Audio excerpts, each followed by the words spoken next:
Okay, let's do that. And hey, okay, let's pause this. Make sure that's working. Okay, Discord should still be muted. And where is it? There we go. Alright. Hi. Hello.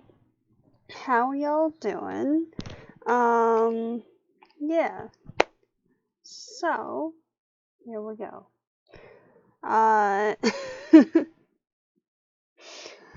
Yes. Twitch was twitching, had to restart, glad it's working now. Yeah, I didn't notice it on that front exactly. Just that Tal was having a time of it. So that, yeah. That helps though. It's good to know that it wasn't exclusively my computer system.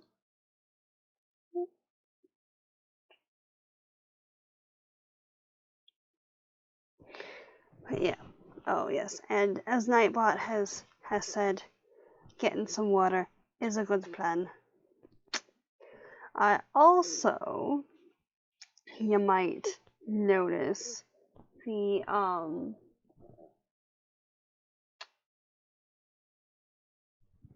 over there. You might notice some more artwork on the walls right about here. Mostly because I was cleaning stuff up and rediscovered this guy. It's just, you're flippin' fantastic. With a humpback whale doing a flip. And you've got this over here. That's, what was it? It's okay if all you did today was survive. So there's that. Both of which are from, Trader Joe's, because they have random cards that have good feels and stuff. Sometimes. Sometimes they're just kind of weird, but sometimes, yeah. Hey, Smiley! How you doing? Hey, really glad you're back. Yeah, me too. Me too. It's been a week. I'll say that much. So there we go.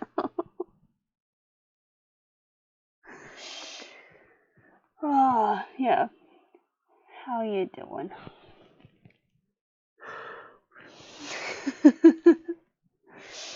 Yeah.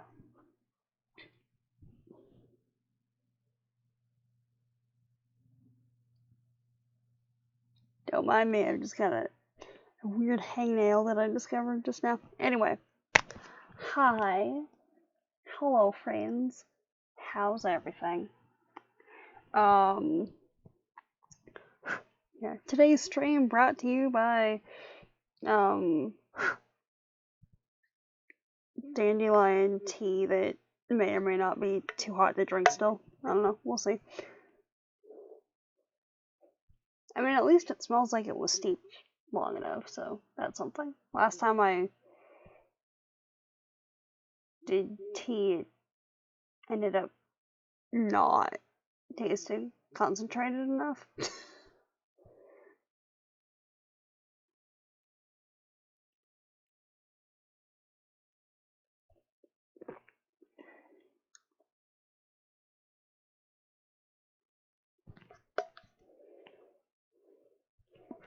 Is drinkable, yes. Oh, why? Okay, one sec. Glad to hear you are doing well, Smiley. One sec.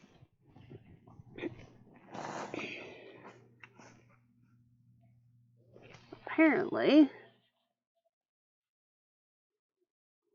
my mug is either having issues with a leak or something, or I don't know what, but I took a drink and there was some of it leaking out the side from somewhere. So I don't know if it's the housing or what exactly, but we shall see.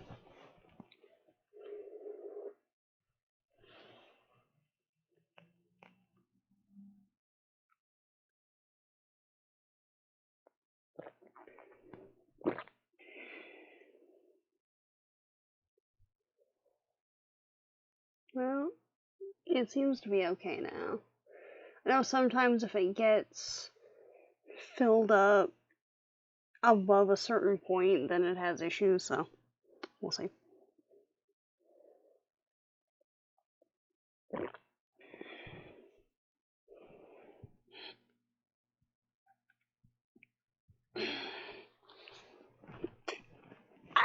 Okay.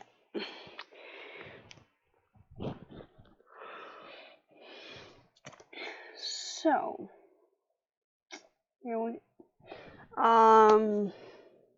yeah. Tea should only leak into the mouth. Yes, precisely.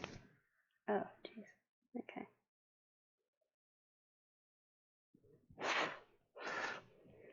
One second.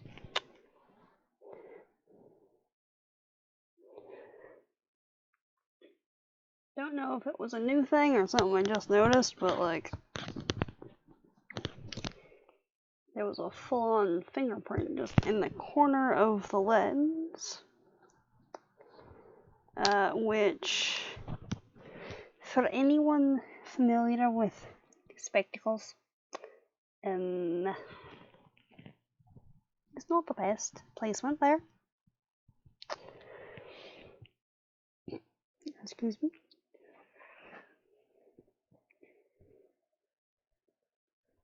Alright.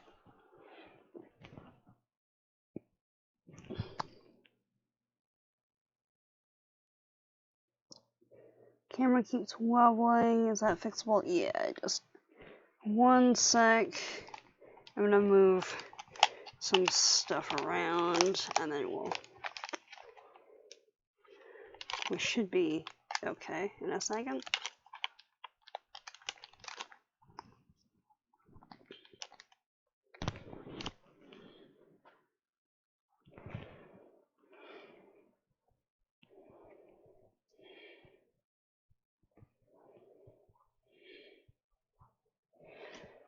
Alright.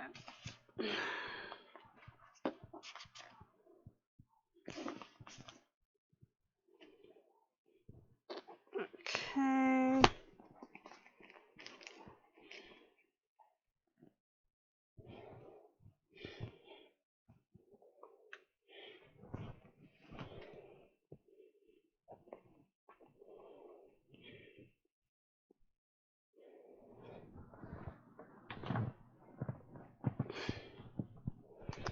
Alright.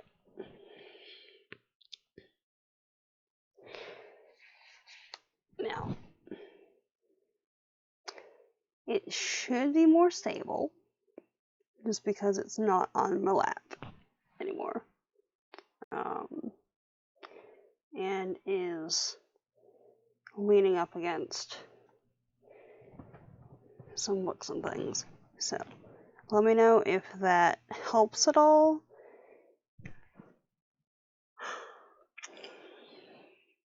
If not, we can figure something else out. Because, yeah, don't want that to be an issue. For multiple reasons. So, anyway. It is more stable, thank you. Yeah, no worries. No worries at all. I'm usually a little bit more okay with the camera moving than I am with the audio being funky. So, yeah, no, just, if that's a thing, let me know. And we're good, more or less. Okay.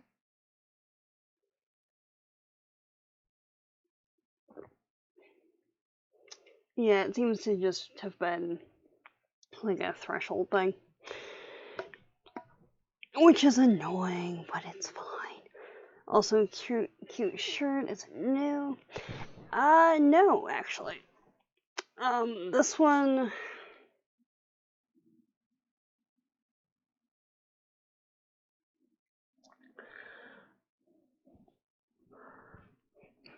I want to say.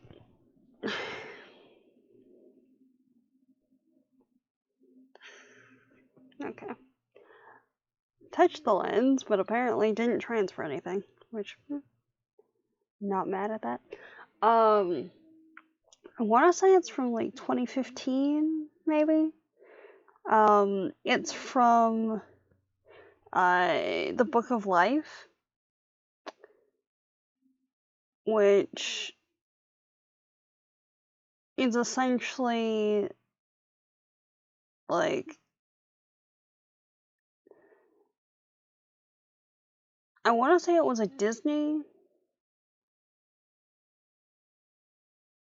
animation film that was kind of based on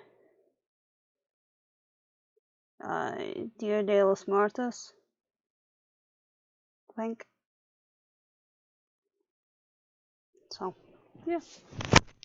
But, oh, apologies if that messed with the mic there. Forgot that it was attached to multiple layers. And yeah, so you've got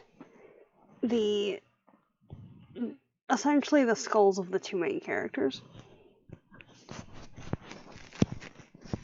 on that.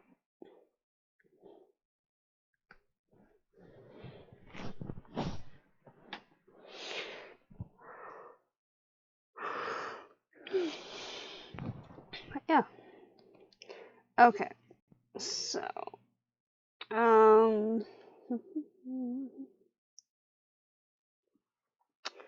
also, once again, if you hear weird clicking noises or whatever, it's the little fidget cube guy. Don't know how much of an appearance it's gonna make, but it might do. I don't know. Alright, so before we dive into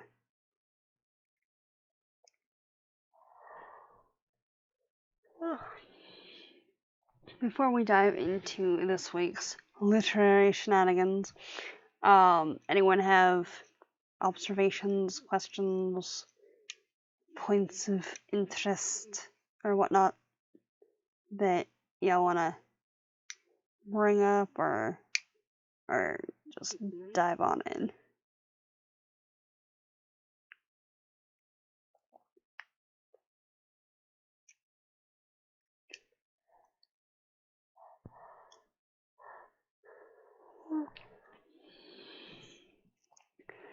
Because, yeah.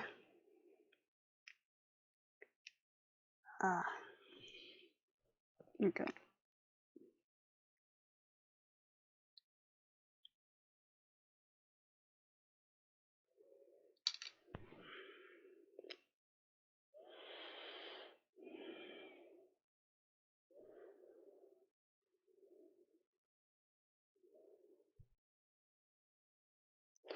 And I'm fine, just so you know. Like I'm alright. Just like sometimes when the brain fog crops up, it comes with a headache. So right now it's like pushing on the bridge part of the brow bone right here. Kind of alleviates it a little bit. But it's kind of behind my left eye right there too, so fun times. Alright.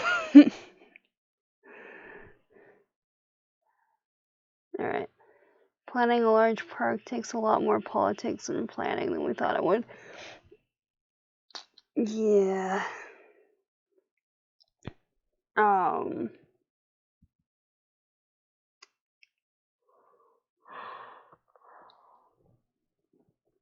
Oh, yeah. Especially if you're in an area that there's been, like,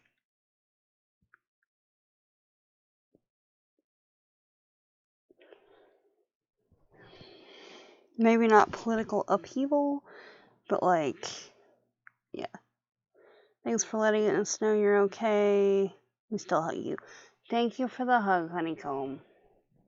I hug you back. Hugs. Hugs.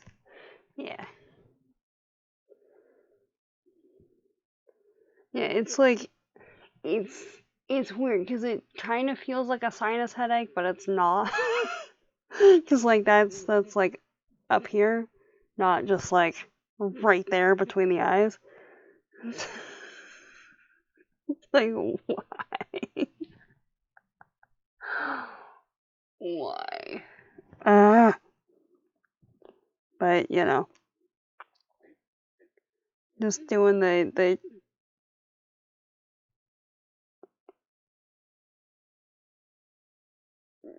well, whatever this would be classified as seems to help.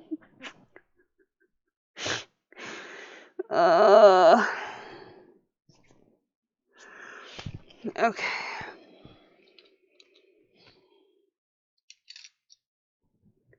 I think we're good. Anyway.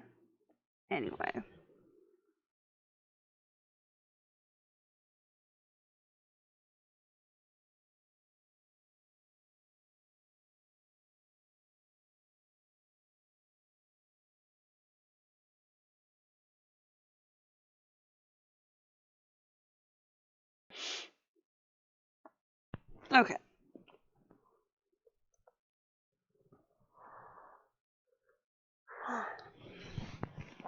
So, yeah,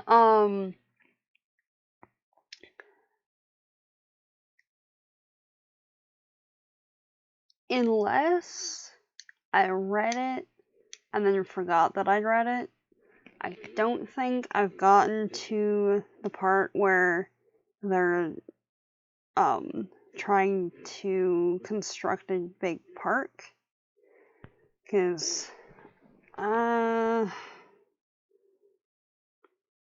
is it?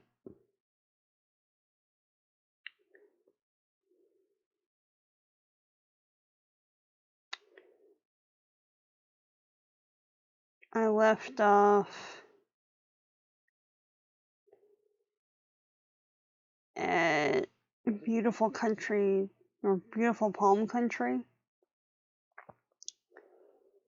where it's talking about Brazil in the World Cup and stuff.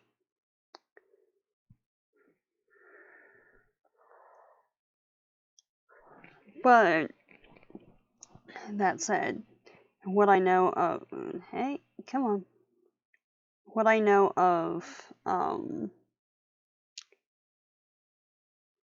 Brazil's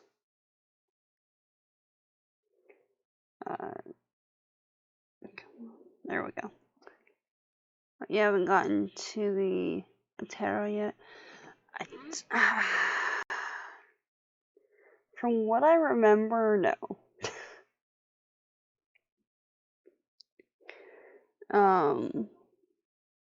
Yeah, I'm gonna try and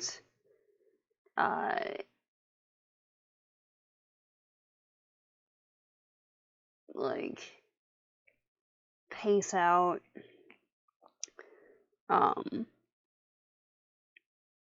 the reading so I'm at the point that we had in the prospective lineup by next Monday. But like the last the last like week and a half has been a lot.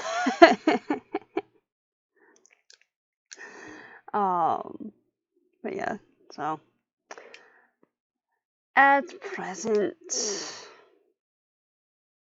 hasn't happened yet. So, there we go. That said, from what I know of, like, politics in the region and, okay, if we need to slow down, that's totally understandable. Yeah, no, I'll see how much I can do and stuff. Because, like, if I do, like, a chapter and a half per day, then it should be fine. Okay.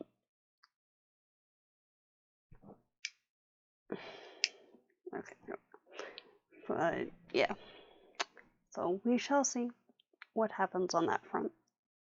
But, yeah. If anything changes on that, I'll let y'all know in the Discord and whatnot. So, it's good plans. But yeah, no, it would be cool to be able to finish the reading and discussion times within a month. Because I think there was like one other time that happened, so, you know. Yeah. Anyway.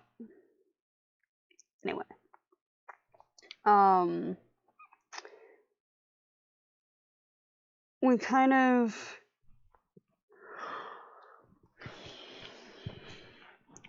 of talked about at least part of the Rio de Janeiro 1994 chapter on Thursday. So kind of skip through that. Okay. Yeah.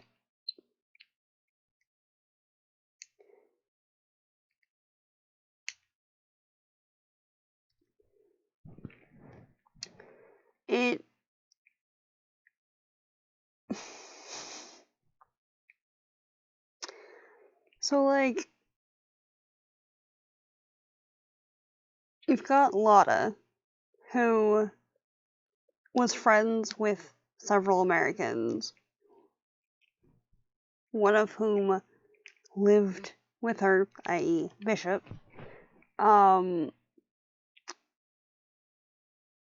And then you've got Lotta's friends from Brazil. And the interesting dichotomy of, like, Lotta, who is Brazilian, grew up going to schools in Europe, and is considered, quote-unquote, under the influence of the Americans, because she's got multiple American friends and stuff, which, interesting. Okay. So,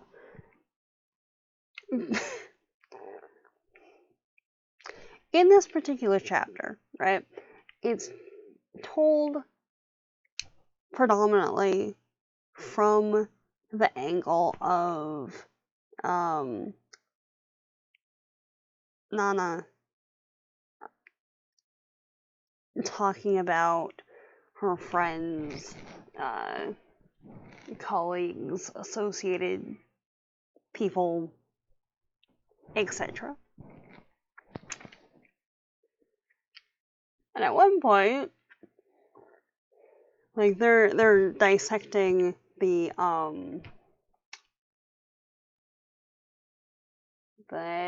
article that came out where there's a call asking for information and stuff because there's a book being written and all that. And they meet up for lunch, and someone brings a scrapbook, and she's sitting there just completely roasting her friends in her head. like, oh yes, the looking at the scrapbook of old pictures is depressing because none of us look like that. I mean, how was it? I mean, like all of us look different and older and wrinkled and stuff. But then you have Ismenia. Poor thing, had always been homely. She looked like a marmoset. Like,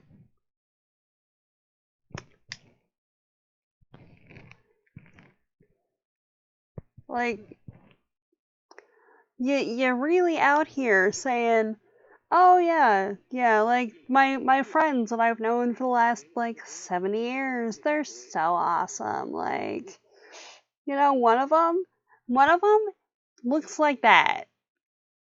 What?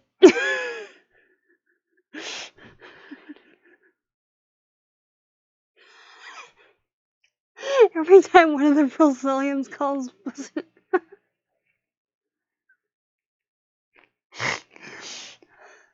every time one of the Brazilians calls Bishop Dona Elizabeth, we read it as Elizabeth, in part because that sums up how Lotta's friends think of her.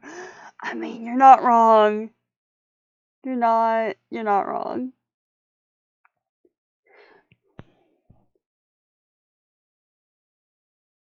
And also, with the whole marmoset thing, it would depend possibly on which species she's referring to.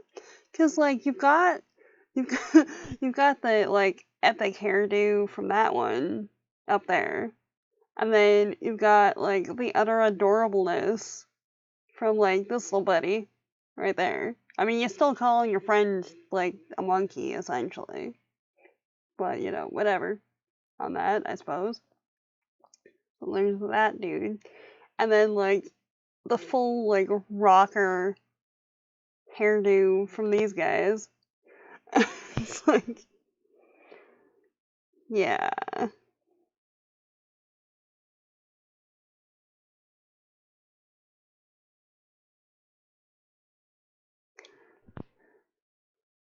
And like,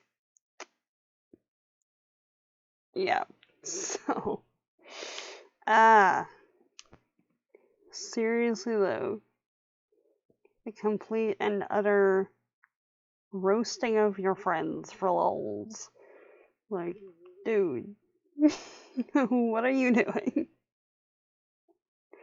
What are you doing?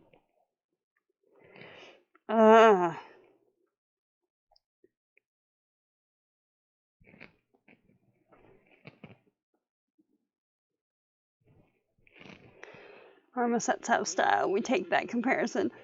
Fair. Fair.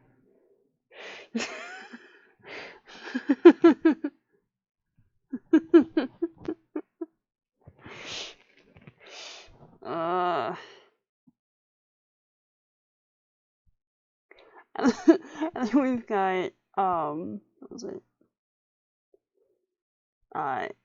Venus said the only good thing that old age had brought her was the freedom to do and say whatever she wanted, to misbehave. Which, fair. Fair.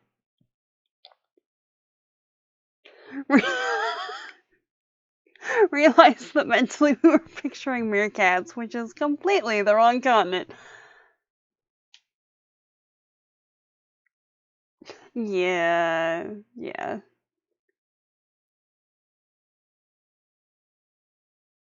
I mean, if you have really nosy friends, though, like that would totally fit. Honestly, like, I hear gossip. What?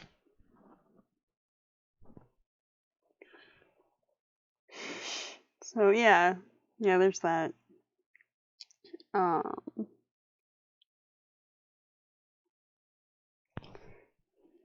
yeah, and then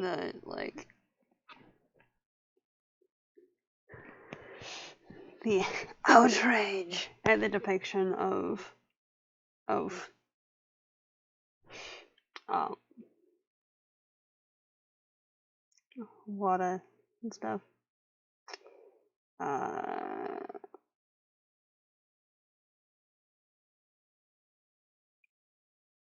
Okay.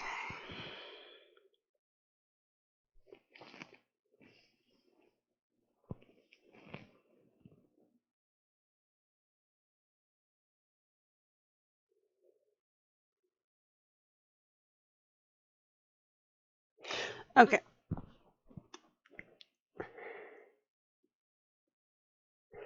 Now,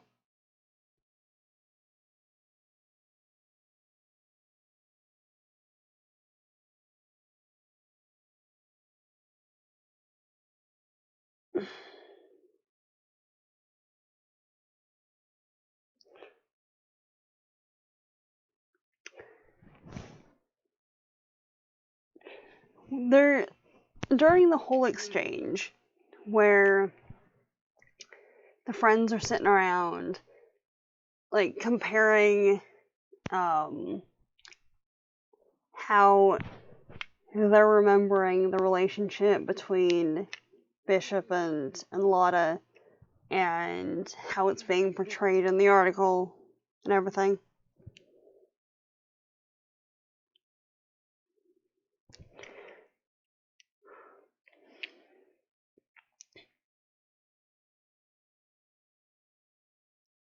So, was it? At any rate, I was quite shocked at the way the newspaper referred to Lotta and Bishop. Maria Amelia had come to the point, not aside. You were shocked, Maria Amelia? What did you want? Like, come on, Viviana. There was love between the two souls there, which, obviously. But, it's just interesting that, like, half of the group is just like, alright, yeah, they were together, and? And the other half is like, how very dare you? What?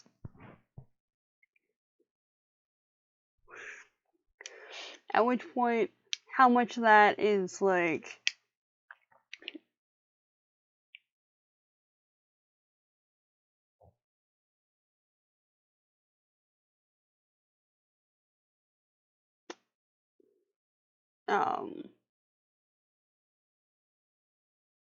irritation at Bishop for coming into the picture, and how much is something else, I don't know. But, like, just this line, right? My saintly parakeet of the flat tires. Now, I am not Catholic. I have never been Catholic. But, like,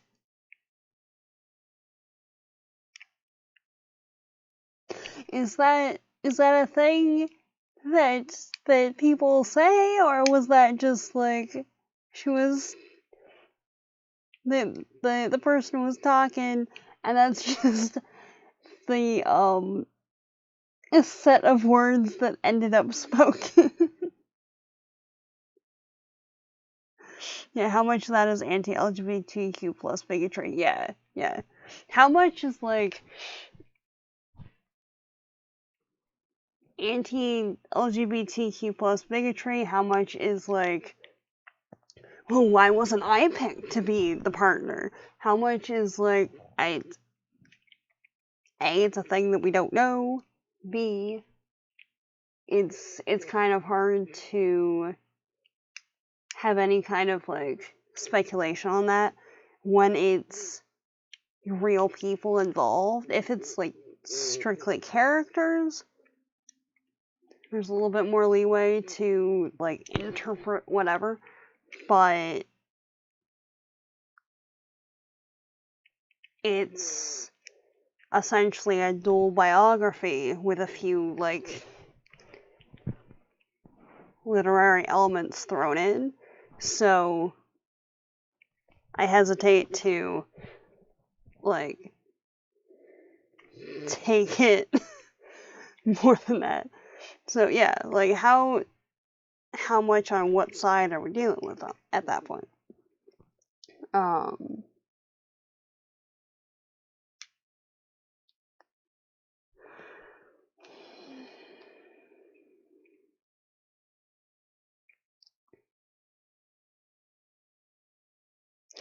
and then we've got, like, the description of Lota deciding to live on her own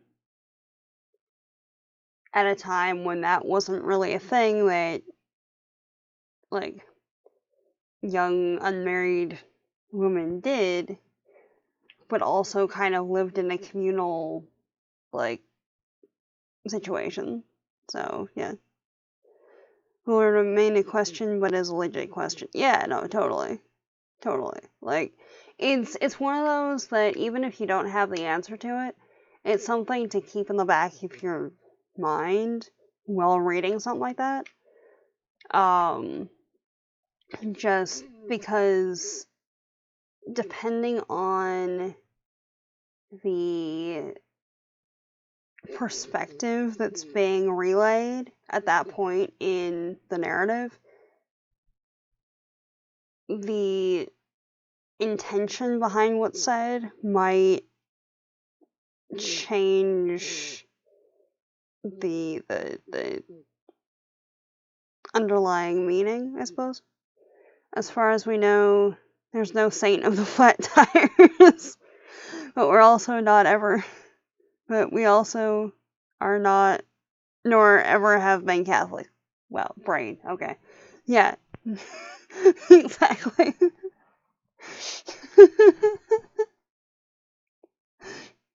Especially, like, the saintly parakeet of the flat tires. I don't know about that. But alright.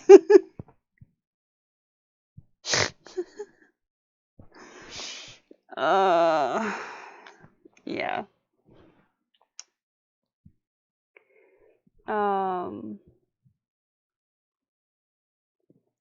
Oh yeah, and that's also the chapter that we get uh the namesake for the work.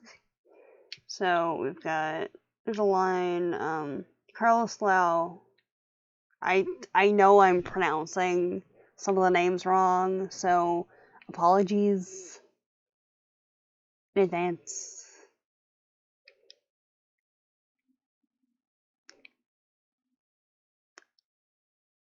Regardless of how much I've studied anthropology and stuff, trying to, like, how accent marks sound never ends up sticking.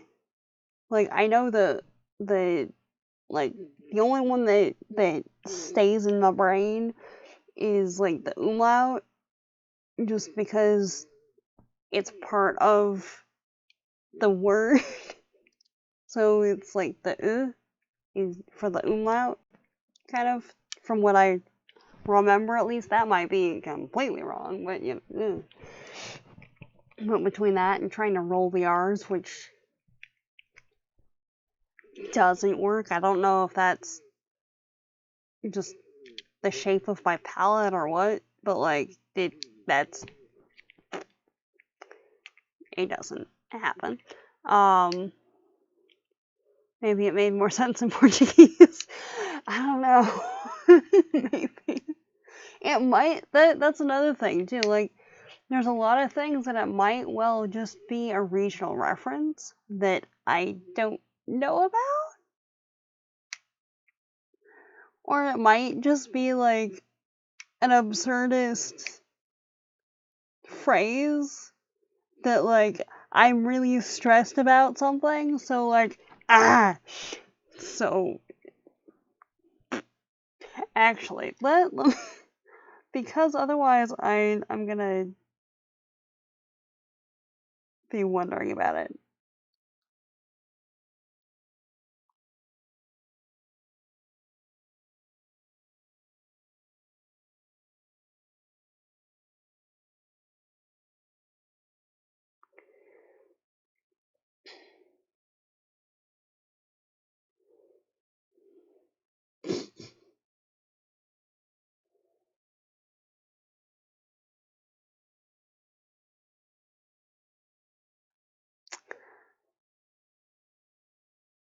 Interesting.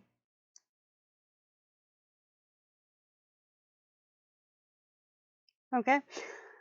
So, in order of things appearing in the Google, we have when looking up my saintly parakeet of a flat tire, we have parakeet courtship and breeding behavior.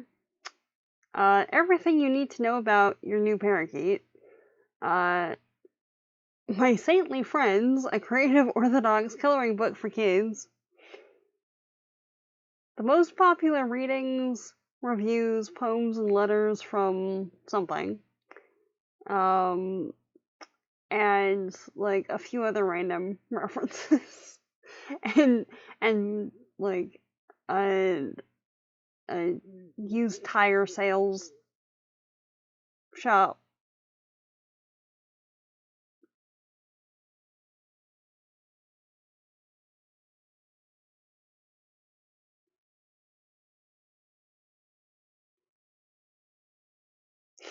Okay, now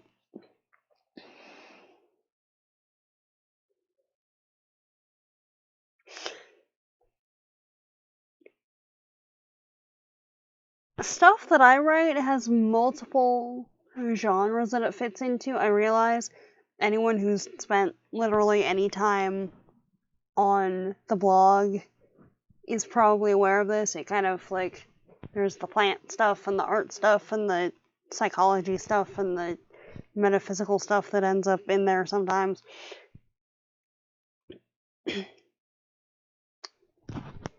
The Hermes, a literary, moral, and scientific journal. Interesting combination.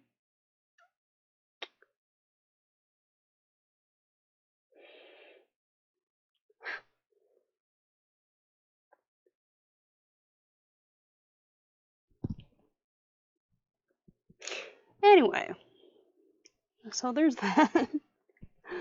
Consensus? Who knows? Yeah.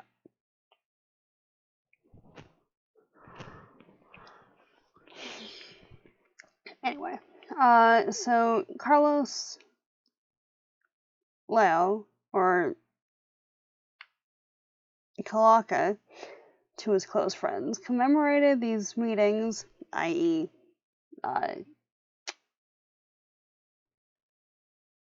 everybody hanging out together at the house, or at Lotta's small house prior to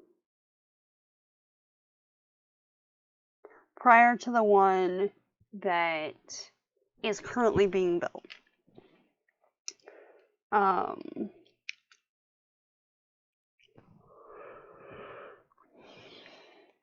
Commemorated these meetings, drawing, quote, tiny quotidian flora, the, quote, rare and commonplace flowers, playing on the fact that Lota loved botany. Each frequent guest got a Latin name in keeping with his or her family. Lotta, for example, was an impudent Carlotta from the dubious family.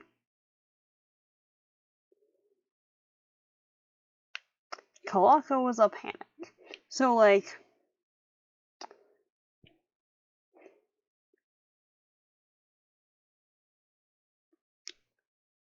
what it sounds like is, man, my nose.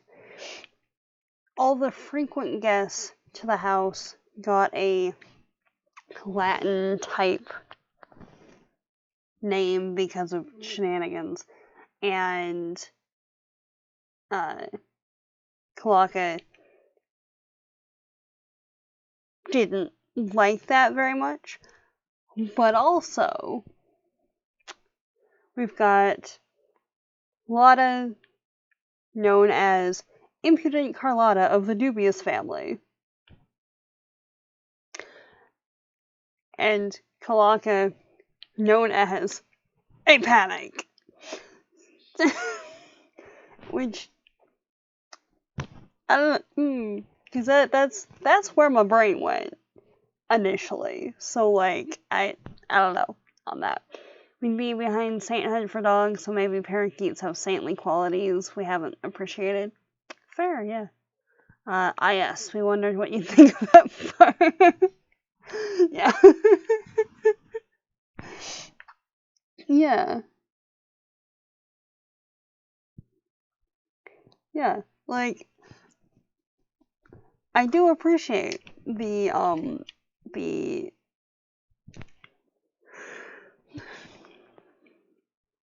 name attribution, of, like, random plant things. I do quite like that. But yeah.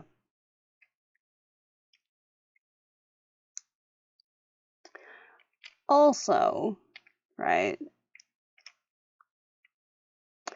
she shows up because, like, her car needs a tune-up or it needs to get fixed somehow. So she shows up at a mechanic's.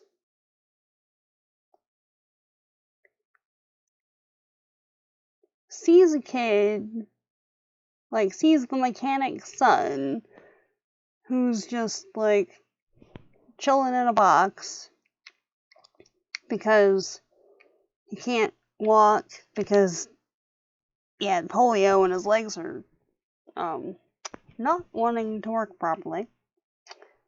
And, like, I understand from the perspective of, like,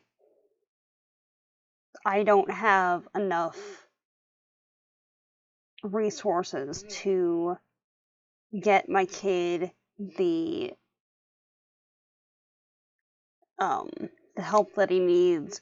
So if someone else offers to get him the help that he needs, like, okay. But also, just the way that it's, like, narrated, of, like, she showed up and, like, oh yeah, like, I have stuff, like, if you give me your kid, then I'll take him to go do stuff.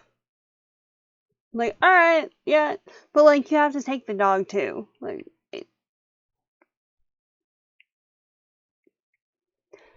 and from what we see in, at least up to the point that I've read, like, there's no further communication that is at least on page discussed between the kid and the family. Just like, alright, you're going, okay. What?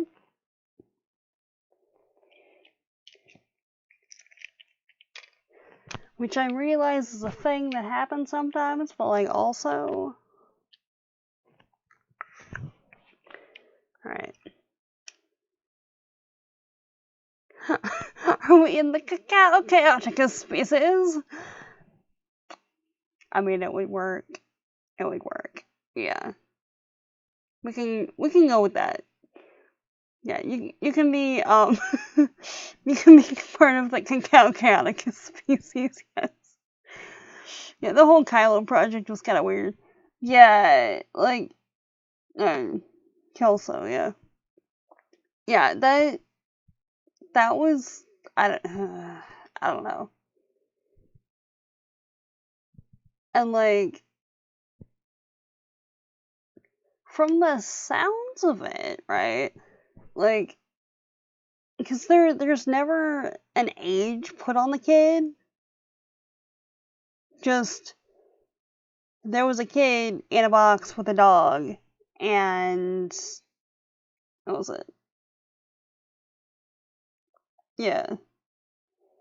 He was having issues because he couldn't walk, and then impulsively she's just like, yeah, no, I'll take him. Like, and the dad was like, alright. Like, what? What?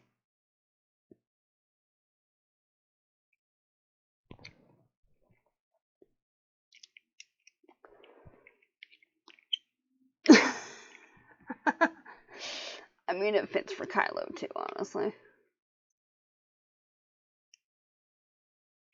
I haven't seen that round of Star Wars, admittedly, but from what I've seen of it, it would fit.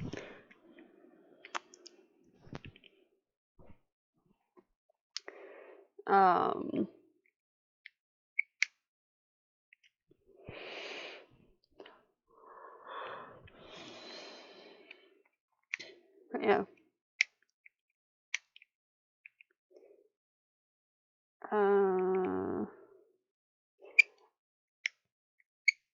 And then it's like,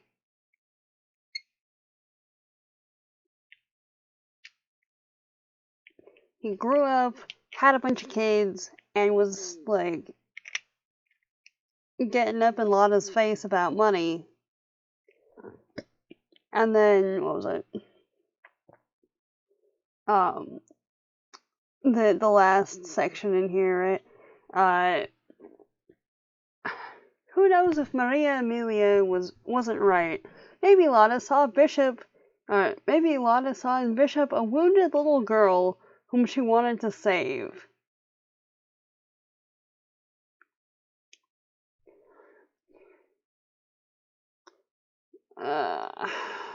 Yeah.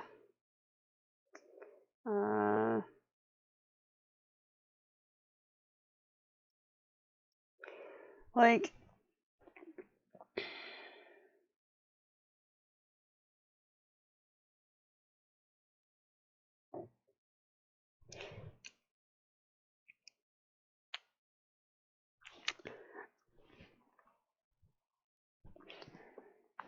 I understand, right?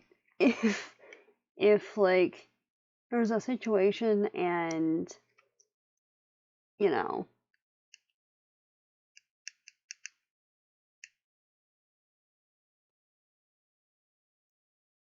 you have a means to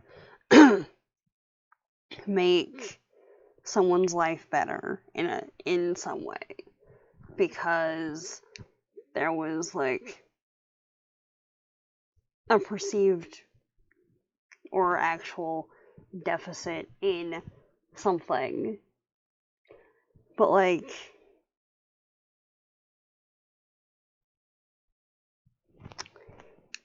there's just something weird about potentially seeing your significant other as a wounded child. I don't know. Lotta does seem to be into the hero role. She does. She does. Like, honestly. She really does. Okay.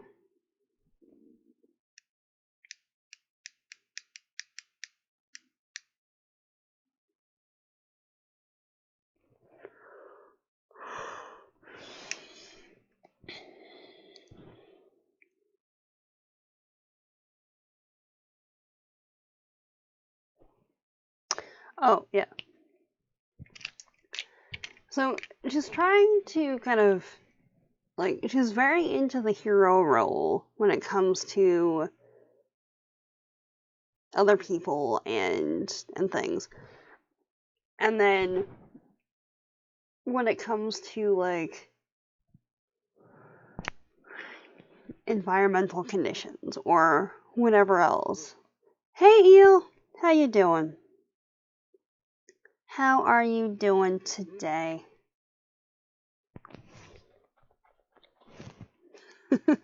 Welcome in to the shenanigans.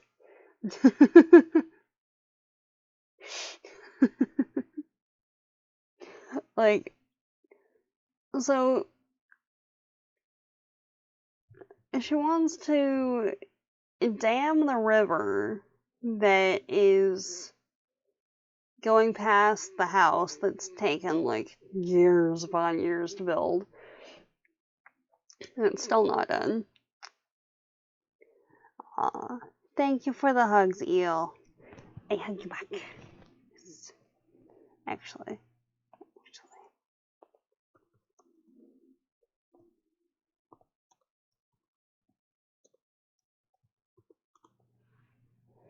Hugs for everybody. Yay.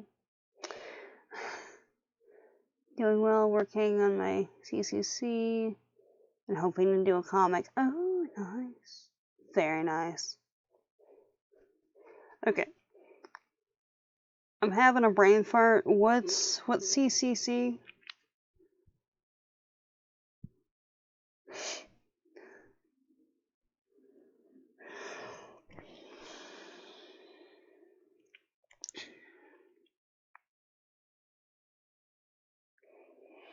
But yeah.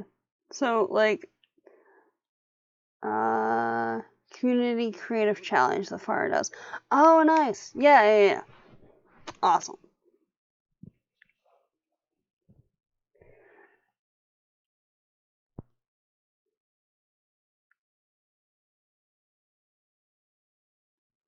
Yeah, I haven't seen much from FAR for a while, so good to know he's doing the challenges and stuff again.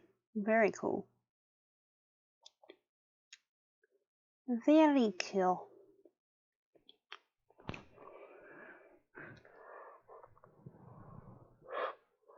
And yes, indeed, good. Yay for good days and art fun. Ow.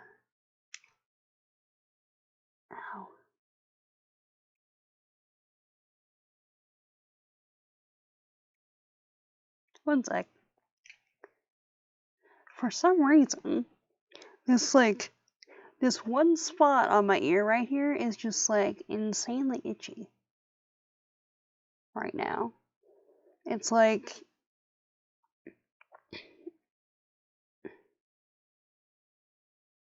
how I would imagine my system reacts to to try to have a cartilage piercing, honestly. Which is incidentally one of the reasons that I haven't as yet. But like also because I move around in my sleep too much. Okay.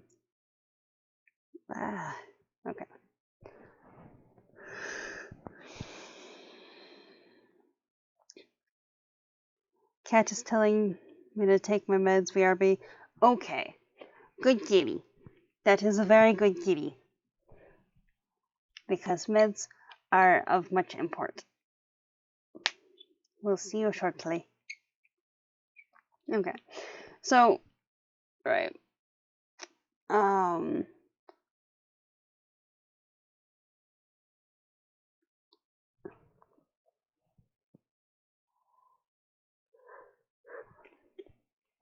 So Lota wants to dam the, what is it?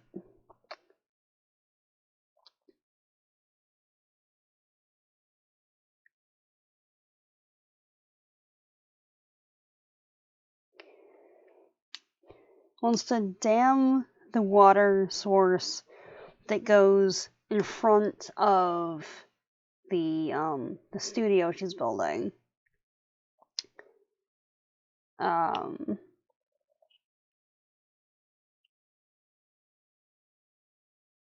From the waterfall point, so that there's a pool, essentially. She wants to make a pool. And replant the vegetable garden and stuff, which the veggie garden, alright. The pool is gonna mess with the ecosystem for the entire length of space downriver, but okay. As it does with basically every dam. And she decided to build a new access road to Semihat. I can never pronounce this word, honestly. So, yeah. Again, apologies. Samamavia, that, as Bishop understood it, would reduce the frame of the spiraled Amalfi Road to dust. So, like, just because.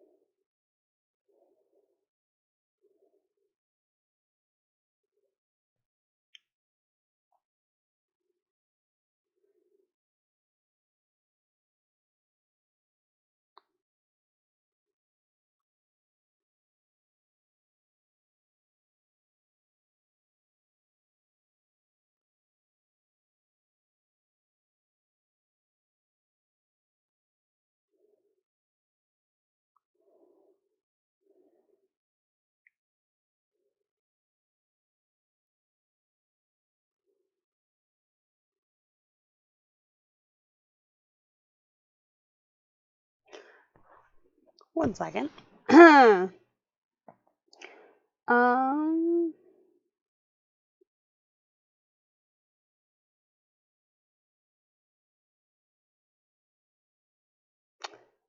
Okay. The Amalfi Coast Road is in Italy.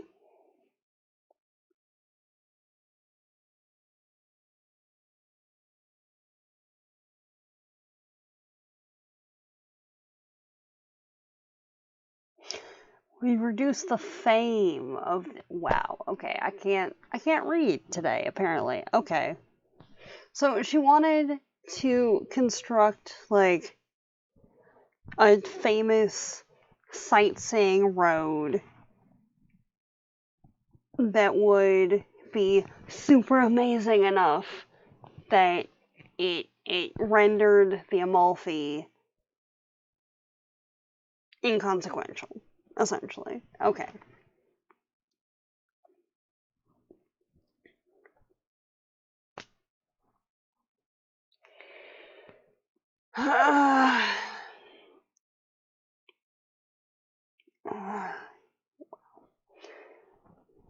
That, yeah, okay.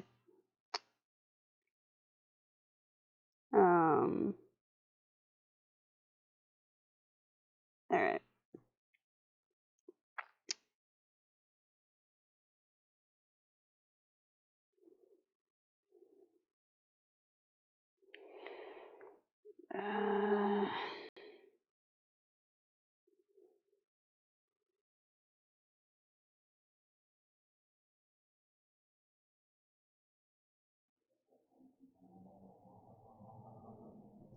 And it is interesting too, because like as we know from previous passages and stuff, Bishop didn't really have much of a relationship at all with her parents, because her dad died when she was real little, and her mom disappeared into a sanitarium and was never seen again when she was 5.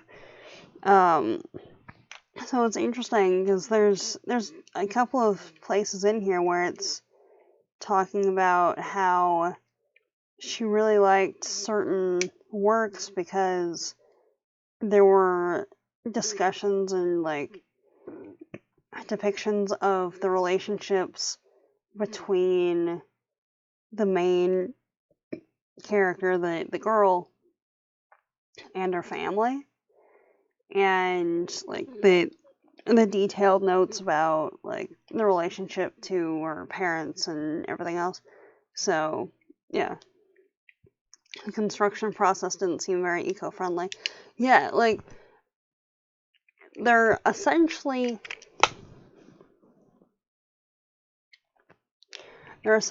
in the Amazon. It's the border, but they're in the Amazon, more or less. And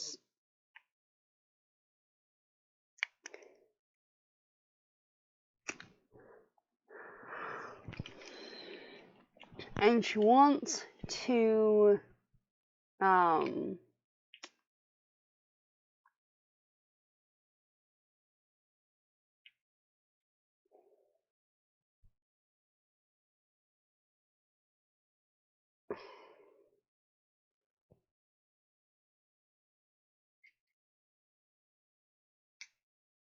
restructure the surrounding environment to how she wants it to be, and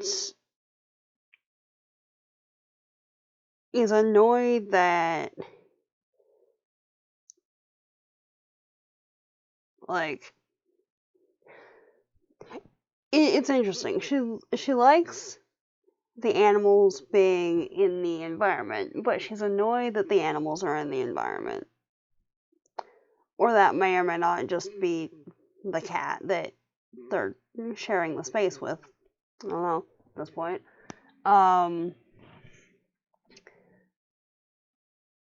But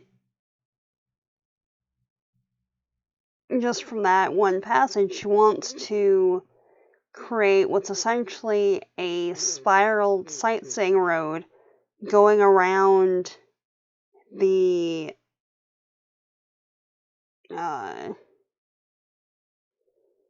mountains, the hills that the structure is on, and the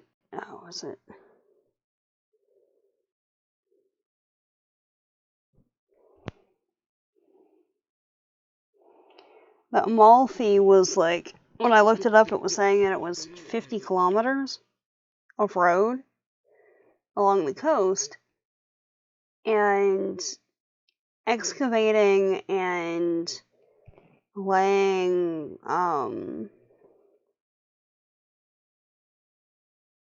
paving for that long, or longer really, for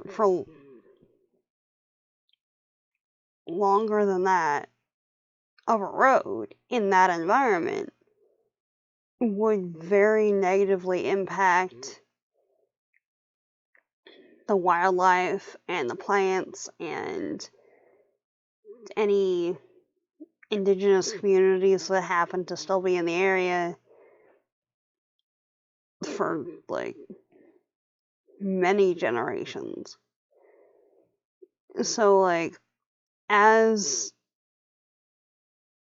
like a technological feat, or as like a building construction feat, it might be like a very innovative and cool idea, but like in execution, not so much, you know?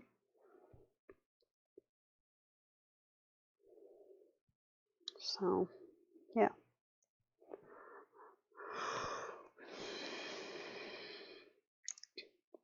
And it's interesting too, because as we're scrolling through I say scrolling because like I happen to have it as an ebook on my phone, and that's how I'm reading it. It's like, it's not a blog post, it's a text. But there's periodic references to other authors or particular artworks or whatnot. And there's one instance in here where she's reading something and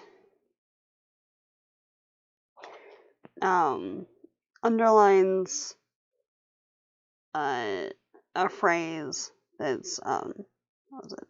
Pleasure is a bastard pain, which at this point, from what I can tell, she's been in Brazil for multiple years at that point.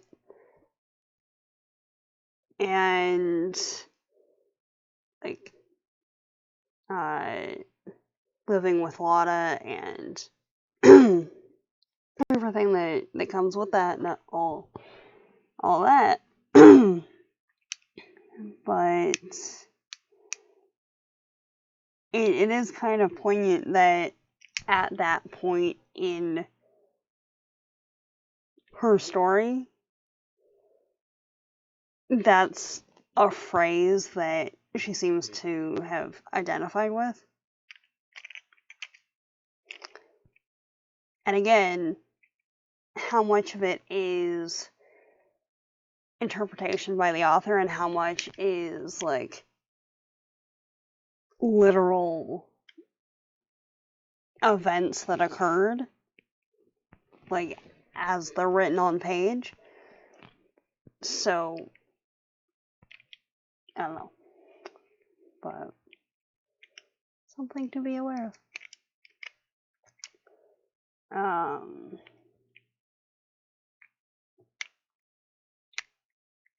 Oh,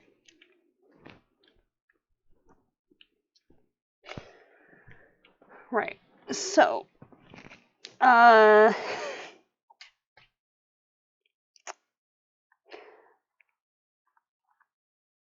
at this point we're in what chapter is this?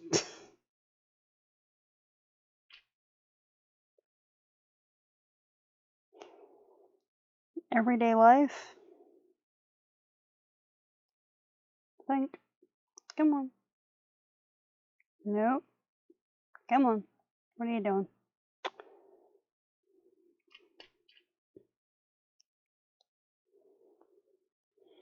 Yeah. Yeah, we're in. We missed that. Be aware of what?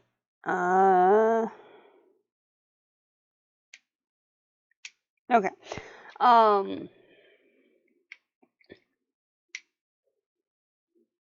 Because, like, if it was a novel that we're reading, you can kind of take anything at face value. But being that it's kind of a dual biography of Lota and Bishop, put through the filter of a secondary biographer, like probably a few decades after both of them have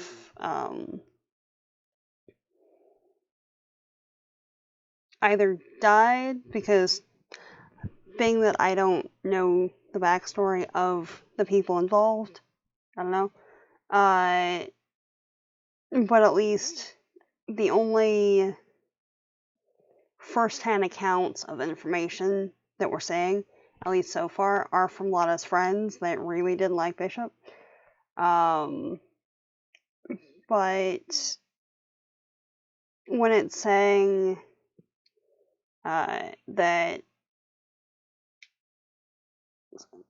she underlined in one of the readings that she was doing, pleasure is a bastard pain. It's like, it's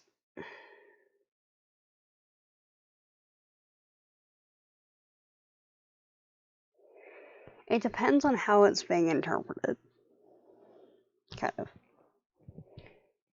It's like, pain and pleasure can kind of go hand in hand sometimes. It depends, again, on context. But at that point in the, dual biography written with a literary style, exactly. And at that point, from what we know of Bishop's story, she's probably been in Brazil for a couple of years, and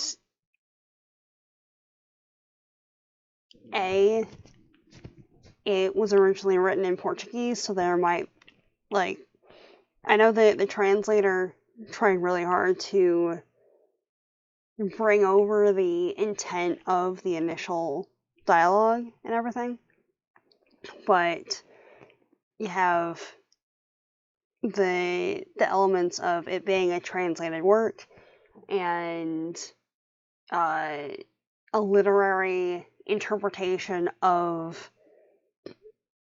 fact and multiple things. So it's, if it was fiction, you could just take it as, on page with whatever subtext goes along with that. But because it is based on real events and the lives of real figures, it's important to kind of keep that in mind there.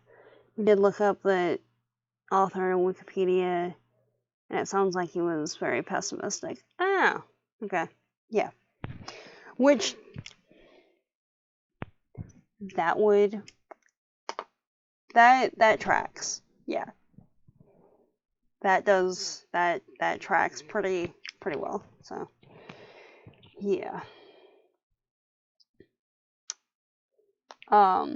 But yeah, so we're in the chapter of everyday life and random things, right?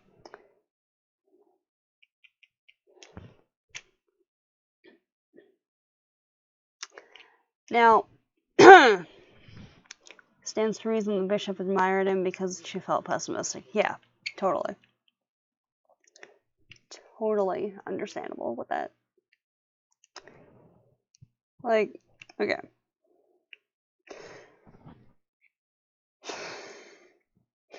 Now,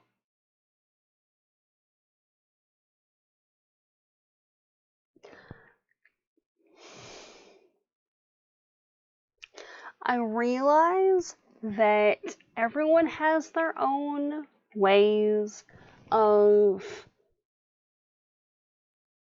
working with culinary practices and things. But, like, I'm the kind of person, right, that if it's on the plate, I want to be able to eat it, because otherwise, what's the point? And there's a difference between, like, there's something that's reusable, because, you know, there's, what's it? Like, sometimes for bento boxes and stuff, there's, like, a little plastic grass thing that people put on there to make it look cute and whatever. Or there's, like, a little wood figure that comes out with something, or a ceramic something, whatever. Like, if it's edible and stuff, I want to be able to, like, eat it. So, like, I get annoyed when I've granted, I haven't, you know, gone anywhere really, aside from a few, like, shops with burgers or whatever, in a minute. Yes, don't put a garnish on the plate if I'm not meant to eat it, right? Like, seriously. But, like, I get annoyed enough when I have something that comes out and then there's, like, this random tree of parsley just, like, on the plate. Like, there's been times that I've eaten it just 'cause. And it's just, it doesn't go with the rest of the flavor profile of the food, and, like, also why, you know? Or when I was a kid,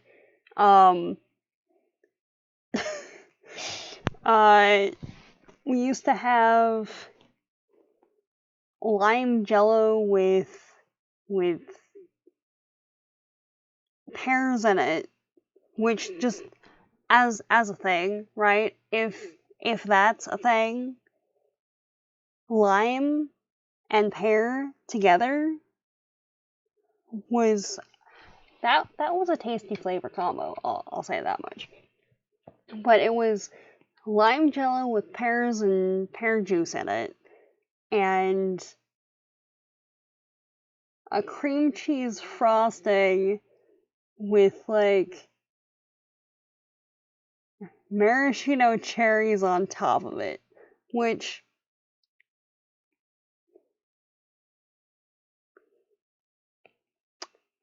if you've been around the channel for a bit, or, like, on any of the social medias or whatever, you might be aware that, like, dairy and me are not friends.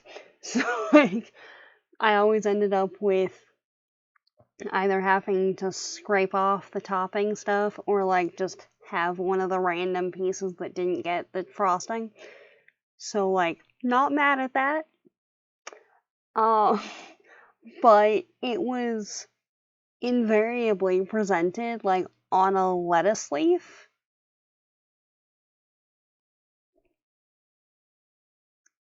Like, why? I don't know. And a couple of times I ended up just, like, eating the lettuce too, because, like, alright, it's here, whatever. Alright. And the looks that I was getting from the other people at the table, just, okay.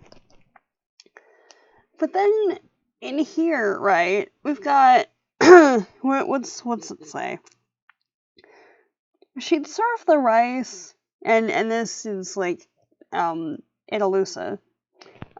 She'd serve the rice in the middle of a whimsical flower bed of carrots, radishes, and cucumbers. She didn't like it if they ate the flower bed. It was only for decoration. Like, dude, you're serving a full-on salad out here with the rice, and you're mad that people are eating it. Like, what else is it supposed to do? Like, what's the point? You're wasting, like, it, y'all went to the trouble to grow the stuff, but you're not supposed to eat it because it's garnish. Like, really? Really? Carrots and cucumbers? Like, the radishes you can keep, but, like, the carrots and cucumbers? Really? Really? Come on. When you eat the parsley, you're taking it home to the rabbit or guinea pig. You may have found the hint of sausage essence from her grand slam very strange now that we think about it. Yeah. Yeah.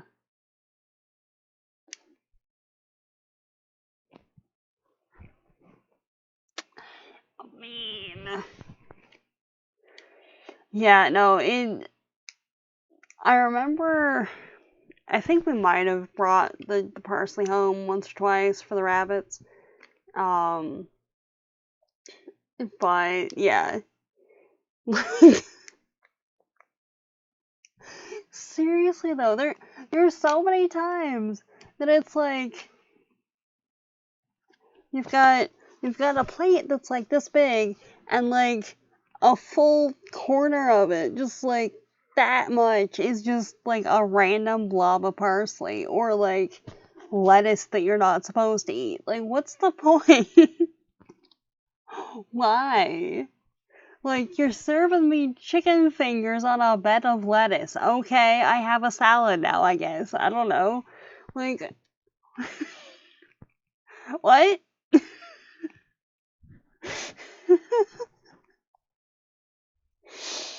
Ah. And then, right, just moving on a couple of paragraphs, right? There's a depiction of Andalusa being kind of scatterbrained and not really paying attention. And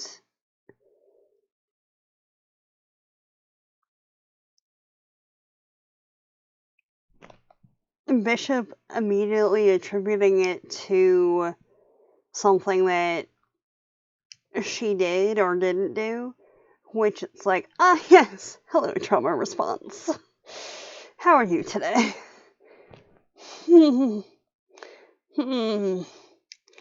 Yeah.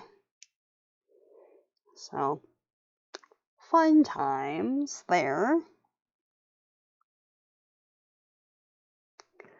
And, like,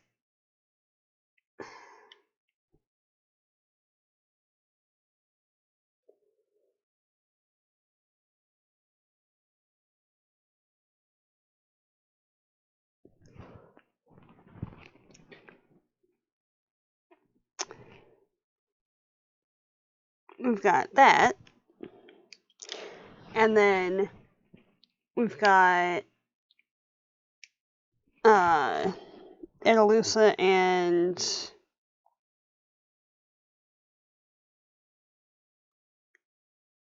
Zize. Again, probably pronouncing it wrong, but bear with me. And like they have a thing, but like he wants physical intimacy and she wants to wait until marriage, and like physical intimacy of a sexual nature. But okay. The times we've told the restaurant, don't put any veggies on the plate because we won't eat them, and the hamburger came with it anyway. We completely understand this rage and disgust. Right? Like, I just... why? Just Just why? It, like, honestly, it was to a point that there were times that, like, there were... It only ever happened with my folks, honestly. But, like, I think there was one or two times that, like, there was, like, sour cream or cheese or whatever that was presented in, like, a lettuce cup thing. So it's just like, alright, well, here, you can have an extra salad. There you go. Why? Ah! But, yeah, so we've got Bishop thinking that she's the source of, like, all the bad stuff. Once again. And we've got, Lota at once trying to arrange, like, a wedding for, Analusa, because, you know, she wanted to get married before sleeping with anybody.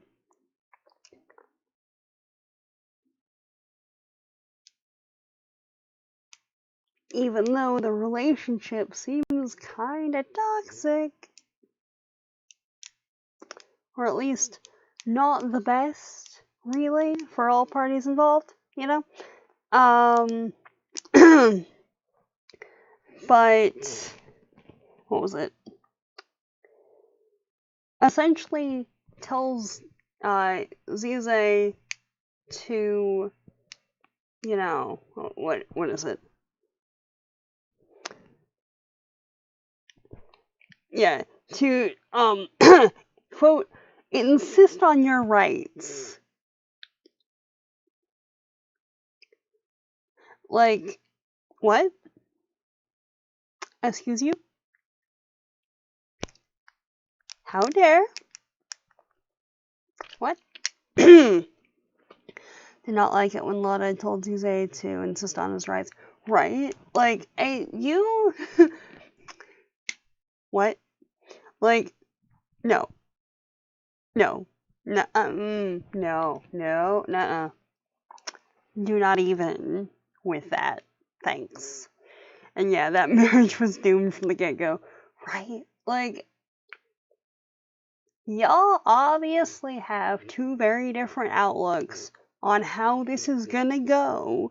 So, like, you might as well just let it go. So that everyone involved can be happier in the long run. You know? Like, again, relationship advice is not my forte, but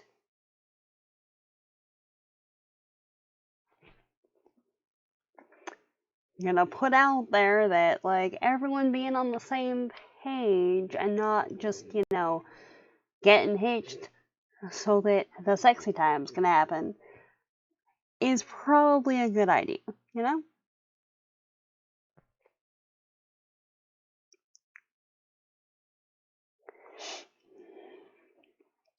Honestly.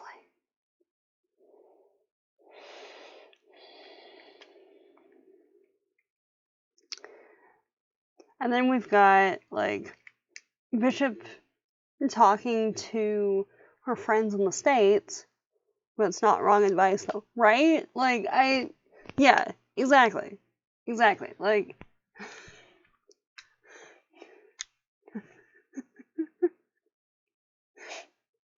as someone who exists as a human in the world, if you have two very different perspectives on how reality exists, you might need to sort that out before, you know, anything else. Yeah.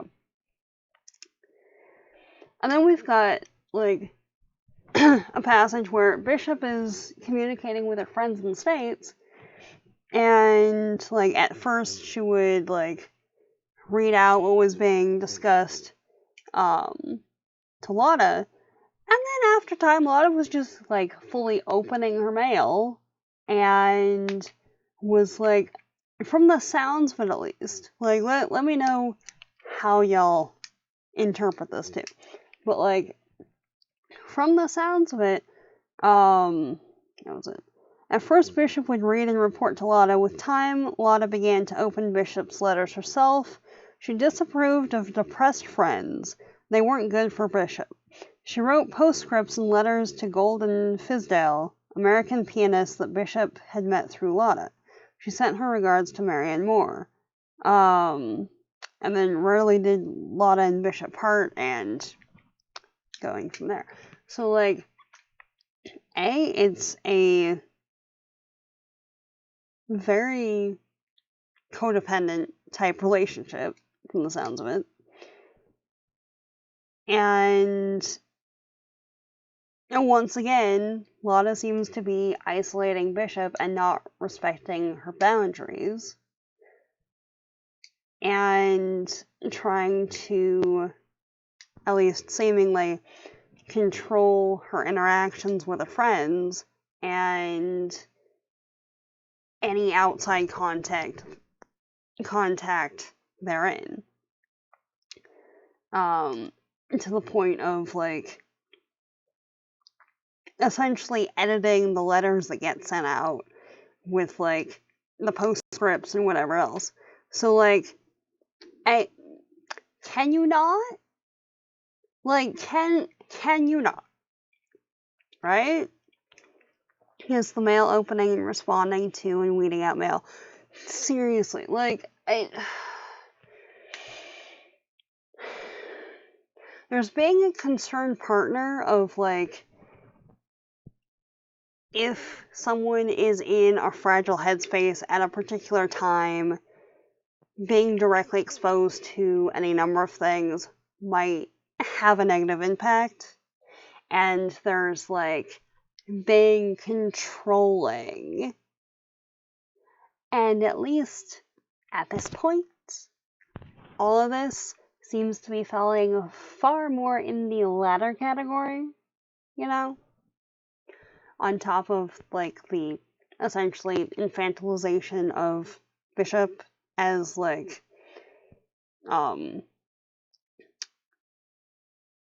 someone not being able to deal with, like, the what was it, depressed friends that she's got, I suppose, which may or may not go back to Lota and her hero complex of trying to save the sad lost little girl that's inside Bishop, which, like, what is this? No.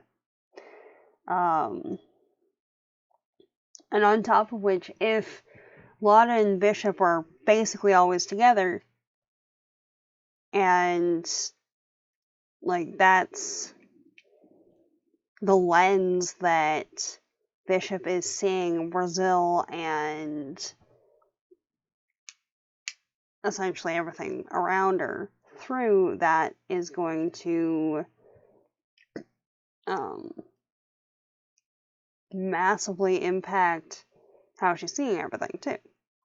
So, which I realize is essentially the same phrase said like 3 times in a row. Anyway, I do appreciate that as much as she can't stand their resident feline friend, Lotta's defending bats, so there's that point in our favor of, like, what was it? Explaining that they help to maintain the forest by defecating the seeds ready to germinate of the plant species they fed on. Which, you know, there's that.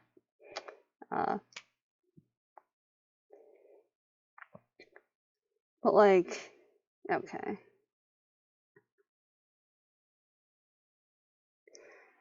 And up to this point, the studio that Bishop was promised, where she could go and write and escape from whatever else, is just now built.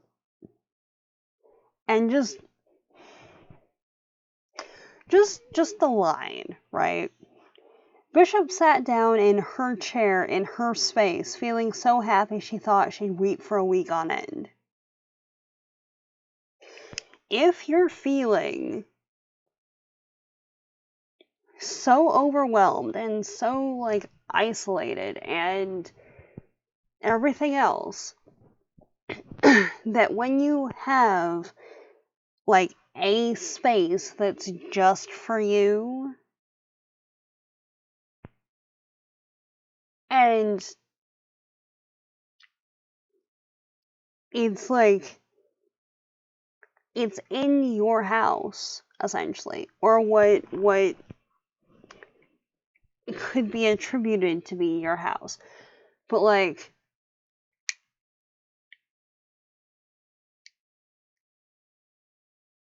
if you're that overwhelmed with everything else that's going on, then it's like, oh, finally I have my space. Like, that's a very visceral, very palpable feeling. It's totally understandable. But B, if Lota and everything else that's happening is, like, contributing to, I guess, the negative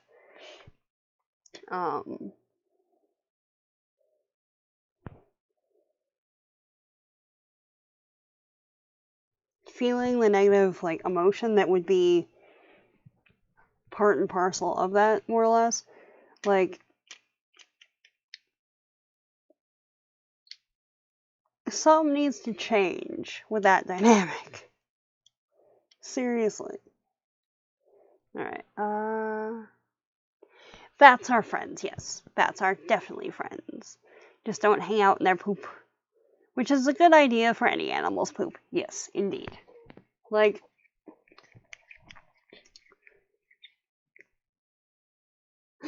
which honestly, like, I know that there's, like, there's certain animals that you can tell what species it is, more or less, and what kind of diet they had by the flavor of certain things. But, like, there's only so many times that I can be watching a nature documentary, and, like, whenever the, like, field guides are, doing their thing and just, like, bending down to pick up a piece of poo and munch on it, to be like, ah, yes, we're going in the right direction, they're over there. Yes, the white-tailed deer here. Yeah, excellent point. That's a sign of intense stress, and that Bishop was indeed being smothered, even if she was not conscious of it. Yeah, no, totally. Like, there's been times that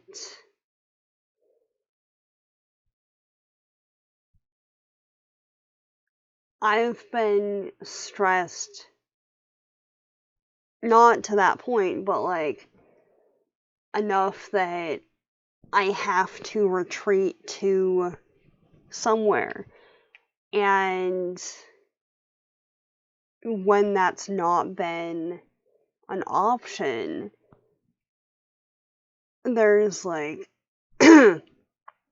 intense, like, mental, like, anguish happening. Which, the only time that I can remember that was the situation that I was personally in was walking around Auschwitz, which, understandable. But when it's happened before or since then, I can usually like just kind of remove myself from the situation and like work with it. But yeah, there's times that you have to have that security of, this is my space. I can decorate it how I need to. This is my chair. I can sit in it for as long as I need to, as long as I want to. This is my domain. And if you haven't experienced that, or if you haven't experienced that in a long time, you have that very, like, moment of it. You know?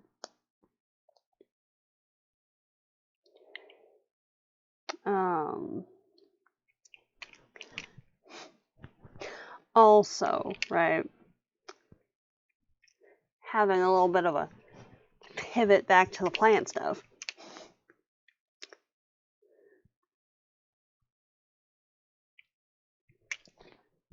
I know that Lota is kind of being described as this amazing architect, or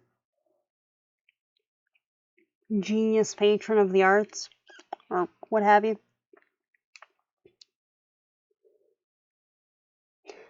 But A kept trying to tell everyone how to do their jobs, which, as someone who has worked in customer service for multiple years, that is so irritating. But on top of which, right, Lana would buy kilos of the best seed, imported and guaranteed, and the whole result would consist of a 3-legged carrot. Like, now, that's not how I read it the first time when I marked this. Like, what I read was consist of 3-legged carrots, you know. But like, A, there's environmental conditions. B, there's a lot of diversity when it comes to plant things and how they grow, especially with the roots, because you can't see them until they're pulled up and stuff, you know?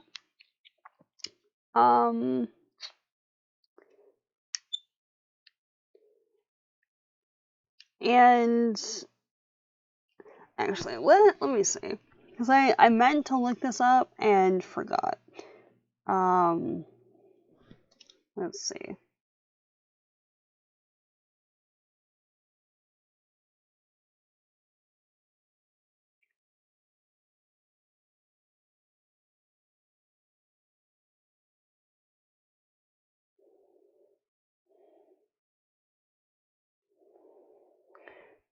Okay. Planting.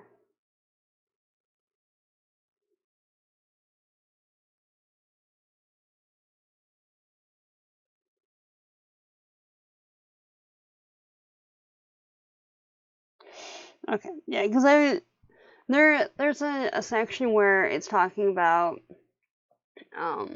the gardener who is the worst gardener since Cain, which that's a mental picture. Was planting collard greens and red carnations together in the same bed. So I was thinking, like, okay, this might be like one of those companion planting things, but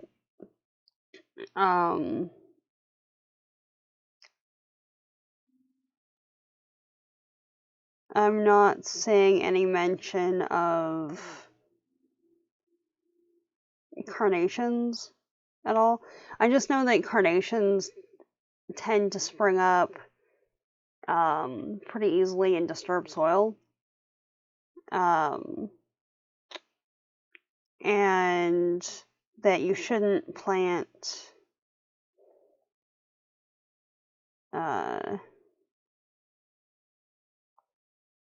kohlrabi strawberries or tomatoes with collard greens, but you can do marigolds, marjoram, mint, sage, tarragon, thyme, something like that. What does cane have to do with gardening? Yeah, we read that as an indictment of not just the gardener, but of Lota's management. Yeah, totally. Totally. Like, she's, like, the gardener might not be all that great, but, like, Lota is just too much. Like, what does cane have to do with gardening?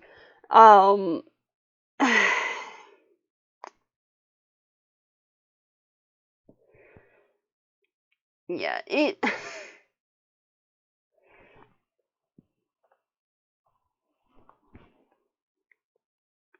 Okay, one sec.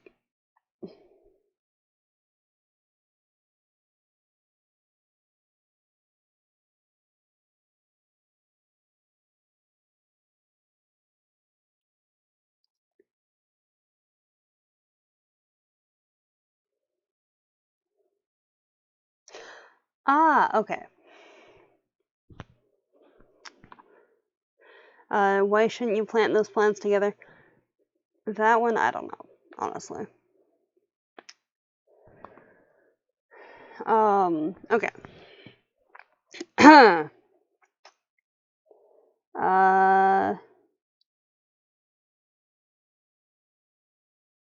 So yeah, just a slight warning for discussion of,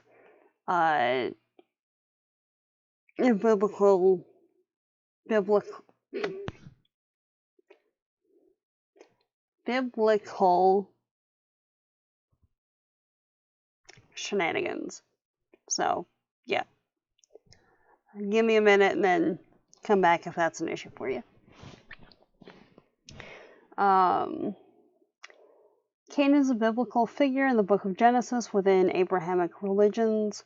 He's the elder brother of Abel and the firstborn son of Adam and Eve, the first couple within the Bible. He was a farmer who gave an offering of his crops to God. However, God was not pleased and favored Abel's offering over Cain's. So, like, essentially, he was a bad enough farmer that God thought his brother was cool instead of him. Basically.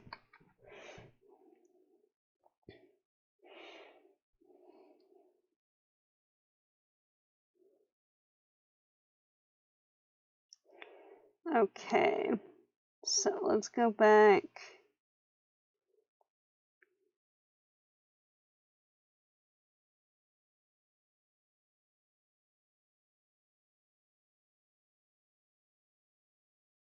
Oh, also, you shouldn't plant collard greens next to cabbage, broccoli, kale, and cauliflower because they're in the same family and use basically the same nutrients, so they would kind of compete with each other. So that makes sense.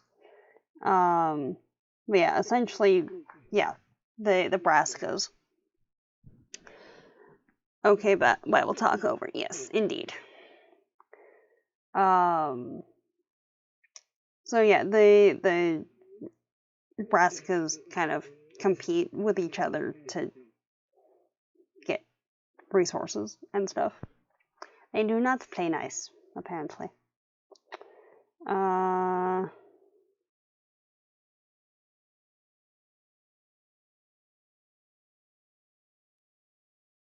Okay.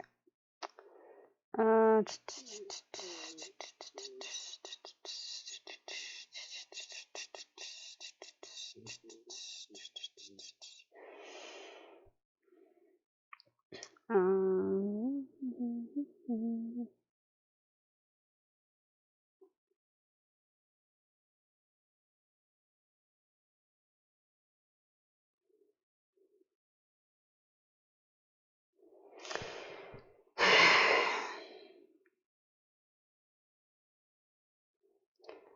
yeah, all I'm saying is competition for nutrients, and then sometimes there's plants that will like send out like toxins and stuff to the surrounding environment. Should one avoid planting members of the same plant family together for that reason? There's some that it's probably different from that. It depends on how they're interacting, because there's some that use slightly different nutrients, and like I know nettle bring up nutrients, yeah, generally for that reason. I know nettle bring up nutrients from deeper in the soil. So there's probably a little bit more leeway with that. But from what I'm seeing here, yeah, it's probably a pretty decent recommendation to avoid that if possible. Come on. Okay, so I'm just...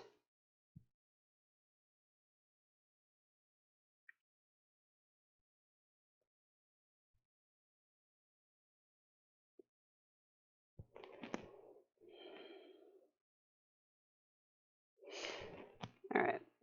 I'm posting stuff in the Village Green right now.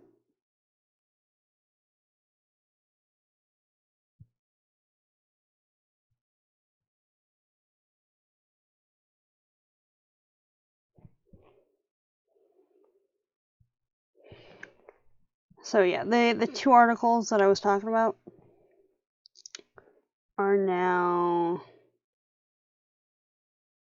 Oh, no, there. Yeah. Good times. Yeah.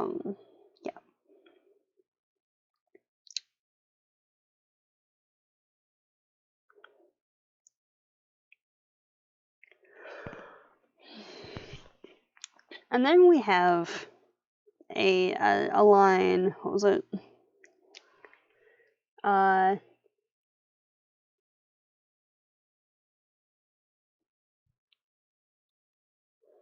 Thank you for the plug for the Discord.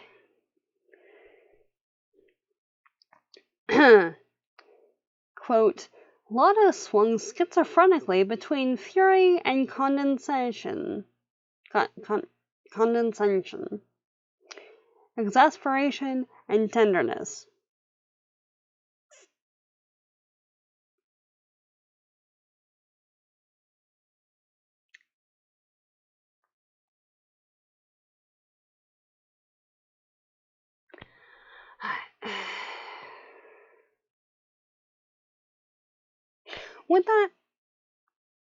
Would there not be another word to use there?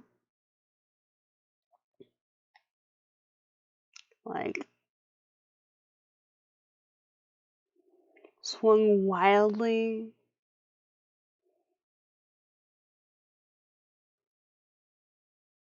intermittently, any number of things, really. You know? I don't know.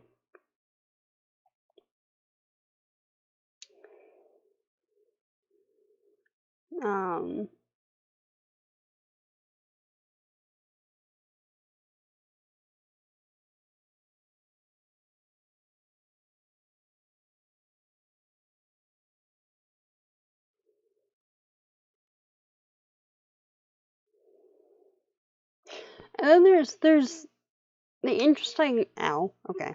Just whacking myself in the face. We're okay. There's the interesting sort of thing of Bishop wanted to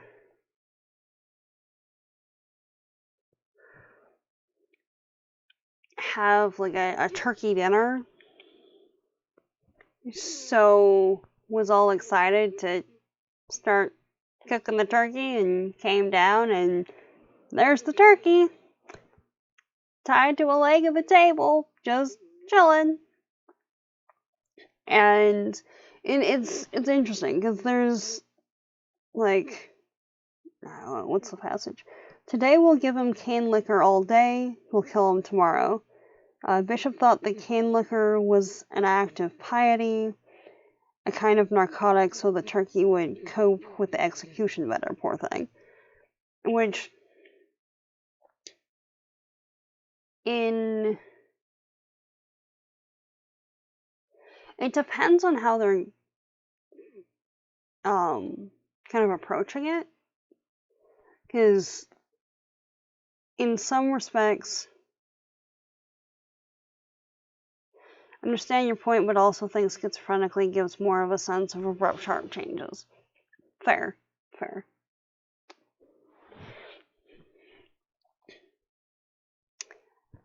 That makes sense.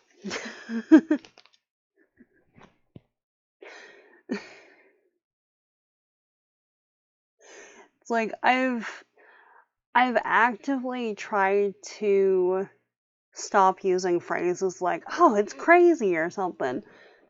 So like when I see stuff like that, it's like, there's a thing. So like,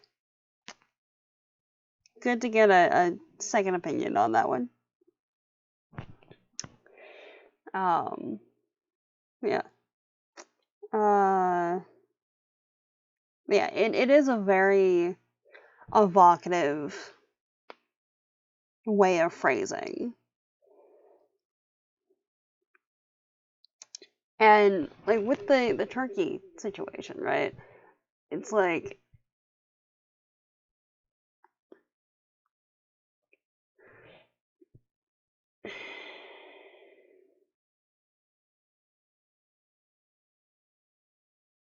an offering, I suppose.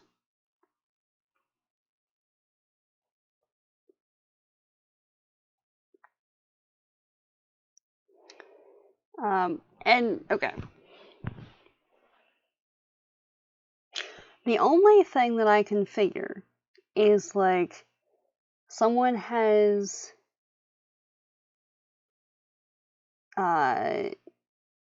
like mounted insects somehow and then done something with that. But an enormous blue butterfly, like the ones that turn into trays, glided by. Now, is this a reference that I'm missing? Like,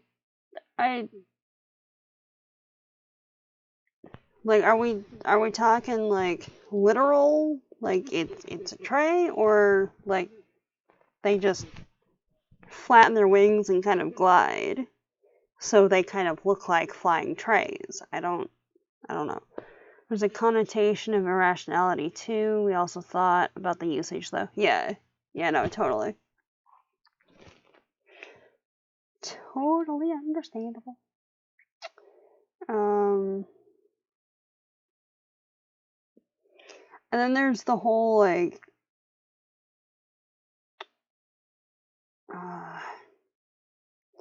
feelings of inadequacy and constantly comparing herself to her friends, like the bishop we're talking about, constantly comparing herself to her friends and how all of them can write these multi-page poems that you just need a few of them to get like written, and then you publish that as a compendium, versus hers that are real short and you have to have dozens upon dozens in order to do anything. And yeah.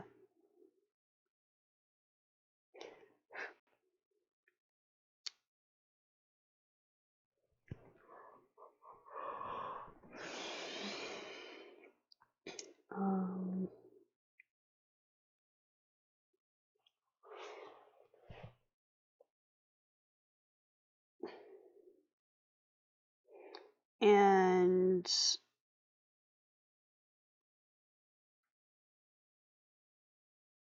there's like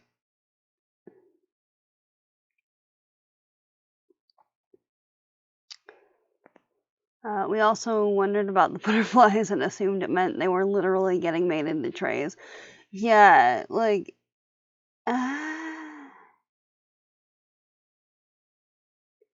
which I know I don't know that it's still a thing. I would hope it's not still a thing, because the okay, let me see.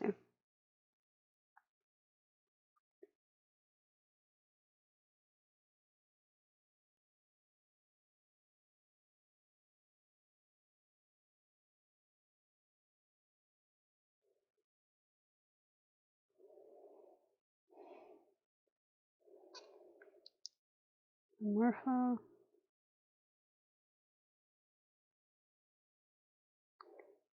Is that what I'm thinking? The Morpho? Yeah, the blue Morpho.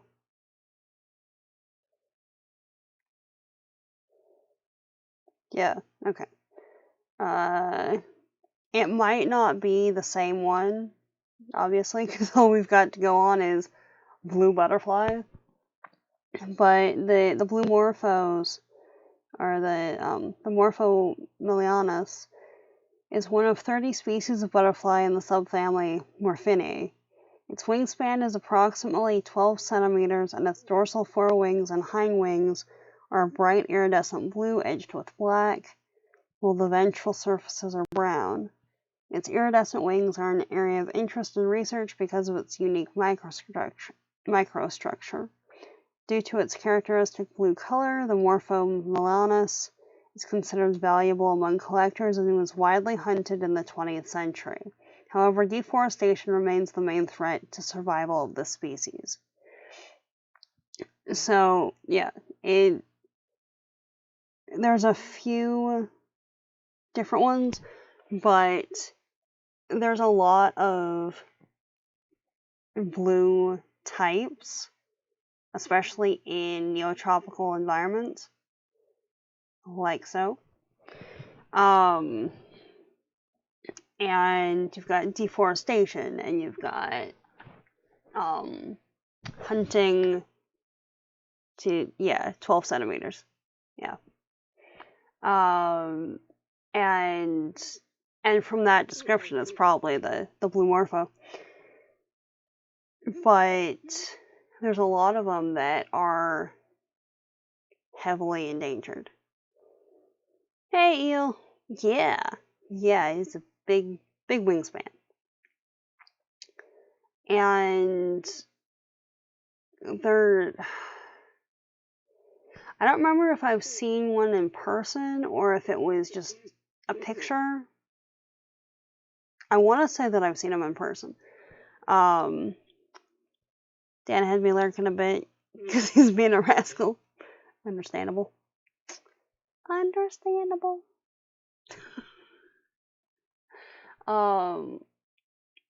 But like,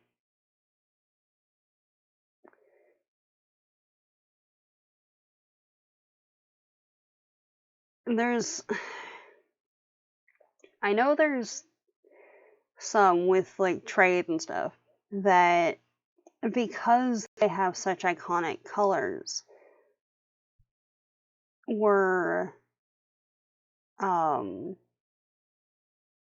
hunted for some of them, just like with other animals that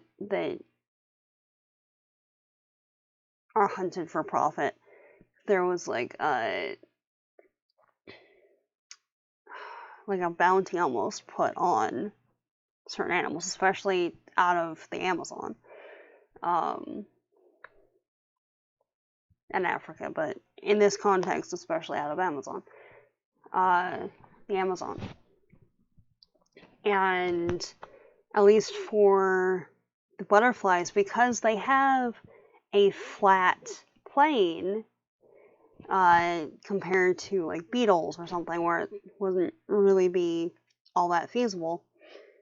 There's a few times that I've seen it where they're pressed between panes of glass, and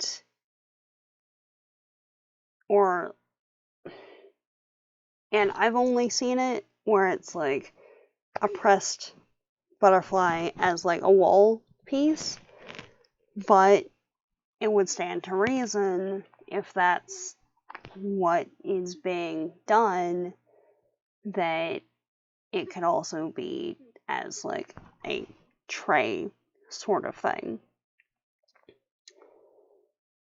Probably with, a few sprigs of native greenery or something to make it like extra special or something. So, yeah.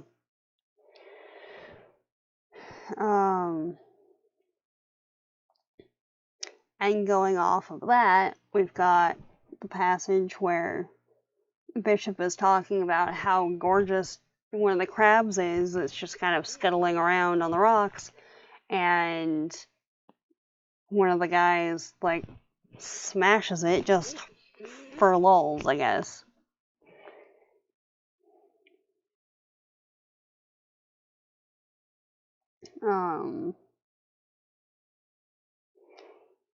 And then there's a few paragraphs in here of Lota thinking that Bishop is being too stingy, and Bishop thinking that Lota is just spending all the cash because, which, from the descriptions at least, she is. Like, they're on a essentially fixed income, and she's spending immense amounts on statues and whatever else. So, there's that. Meanwhile, trying to live in this, like, musty house in the middle of cloud territory with someone who's, like, asthmatic having a reaction to the mold that's trying to grow in your house. Press plant sex organs make squashed butterflies prettier. Right? Right? Like, just, come on. Oh.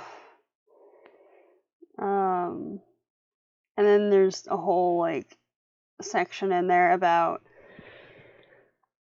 a populist theory and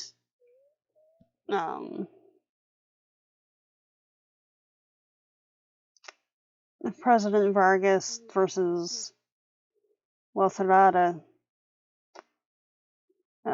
because La Cerrada was one of Lota's neighbors and stuff. Thought the gardener assumed Bishop was saying eat, kill it instead of hey, how pretty.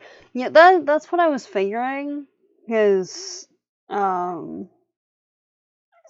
it was in context of Bishop having a hard time speaking Portuguese, so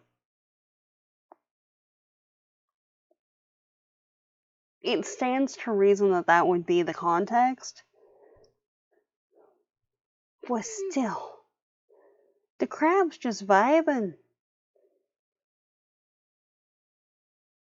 It's just, it just doing a thing. But like, no.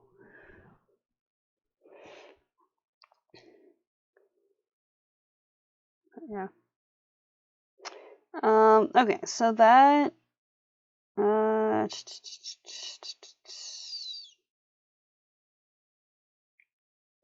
oh, yeah. There seemed to be quite a bit of confusion in communication what natural things existed. Yeah. Yeah. Yeah, no, totally. Totally.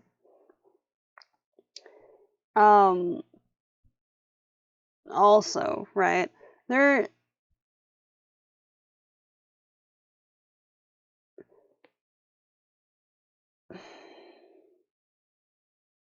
Okay, now it's a the word escapes me at this point. Like a typesetting thing, maybe. I don't know. Just like now, we don't quite know all we can, and sometimes it ends up endangering nature. Right. Like the start of paragraph sections, right? Like, where is it? That's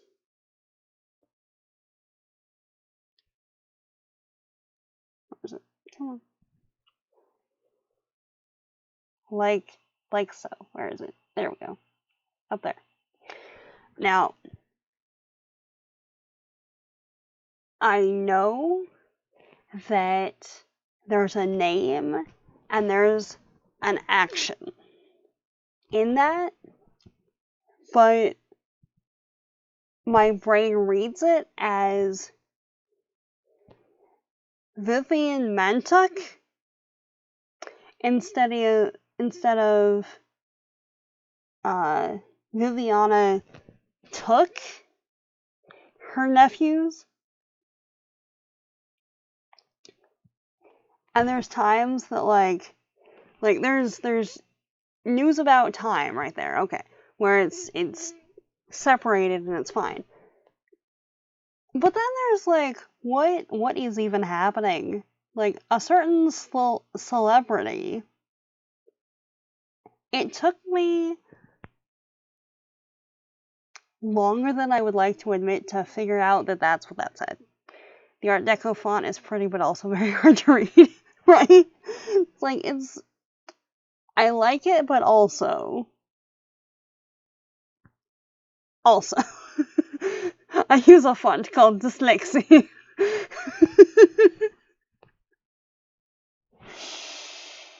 Yeah. Yeah.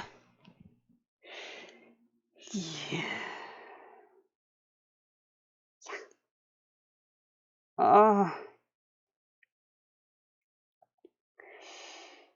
yeah.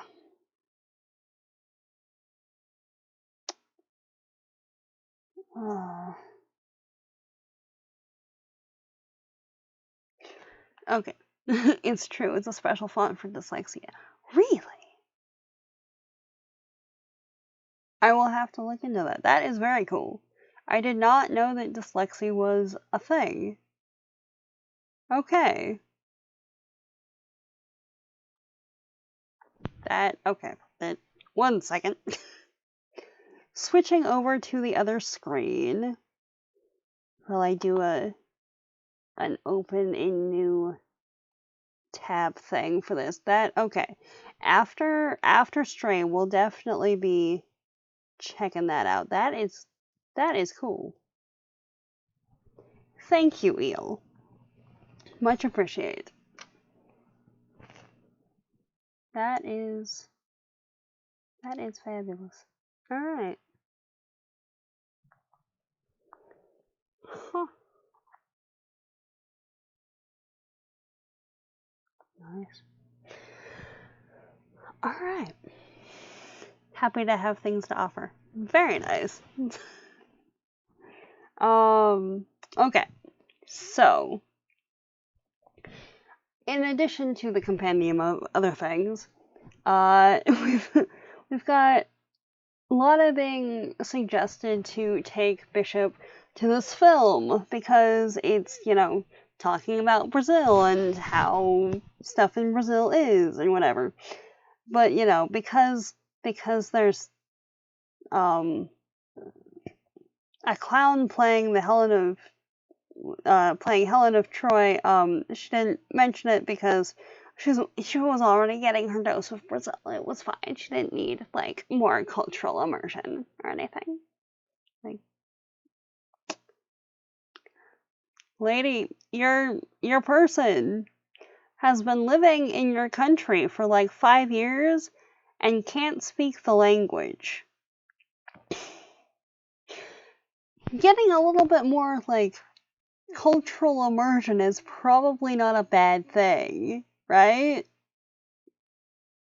Like, you're just isolating her. What are you doing? Come on. And then we've got The Green Grocer Brings Luck, which is the last chapter that I really got into, I think.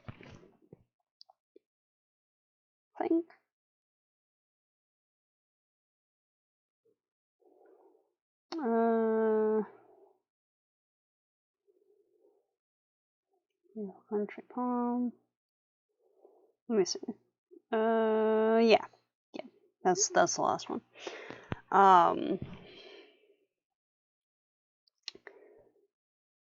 So I just find it interesting that like Bishop drew what was it? Bishop wrote one of her poems essentially commemorating their cat, commandeering the sheets and stuff after an electrical storm. But like Lotta was not having it because she was annoyed that Tobias, the cat, liked to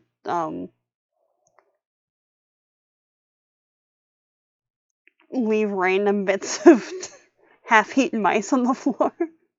It's like, that's what they do, though. It's bringing you presents because you're an inept cat who can't hunt for yourself.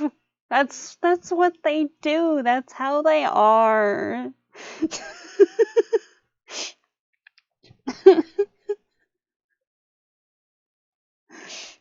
And he's even leaving it in the food room.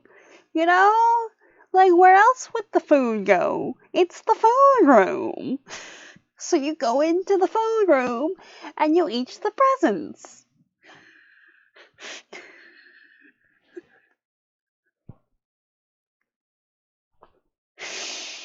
Oh. Like, we've trained Star to not do that with, like, lizards and stuff. But, like, there's been times.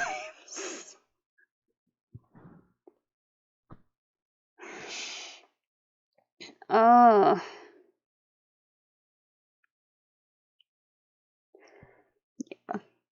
And I don't know.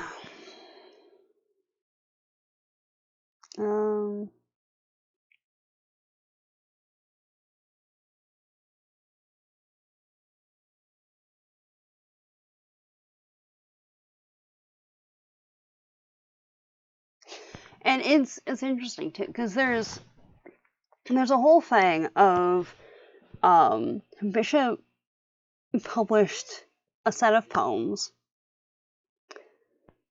and it got some acclaim in the States, but there was basically like no press or anything in Brazil, and she was annoyed about that, so she used her power and influence to essentially rope in a bunch of people to write about stuff. So yeah,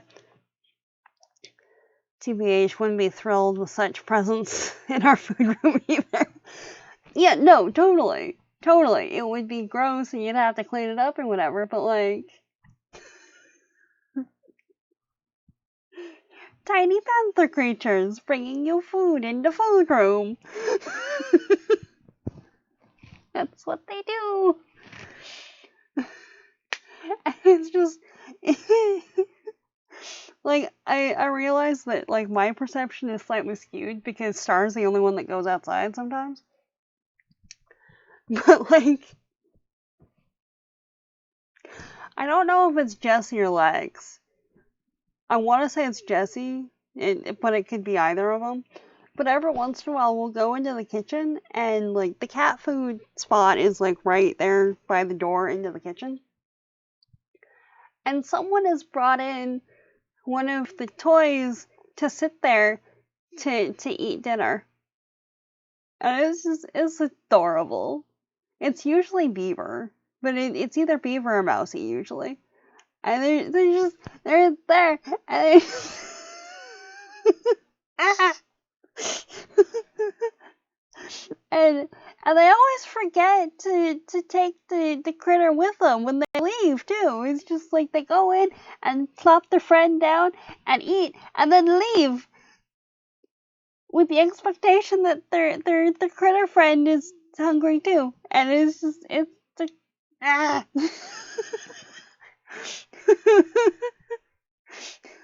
To the point that it's just like, hey Mal, you forgot somebody. There you go. Oh. He's such a cat person. Yes, I will own that. Yeah, I'm new to being a cat person, and my cat is a bastard, but he's a good son. I am glad to hear that your jerk face of a cat is good. It's a good boy. Yes. Like, Lex is demanding. I'll say that much. Jesse is either very chill, or has no chill, depending on context. And Star is very much that, like, kind of quintessential feline persona of, like, I am here. You may pet me for 2.5 seconds and then I will scratch your face. No, you have invaded my space. Prepare to die. Why aren't you petting me? Rawr. I need food.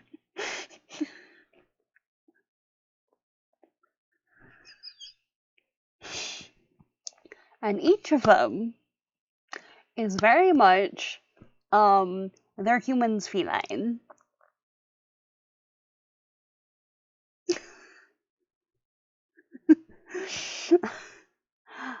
I bought Dan thinking he'd be dumb, but he ended up being much more intelligent, and it's an issue.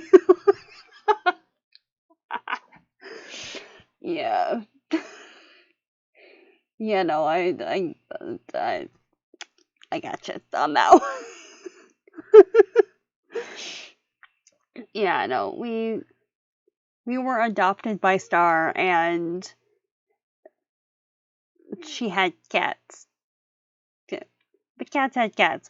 She had kittens, and 2 of them are still residents of the domicile. So, yeah.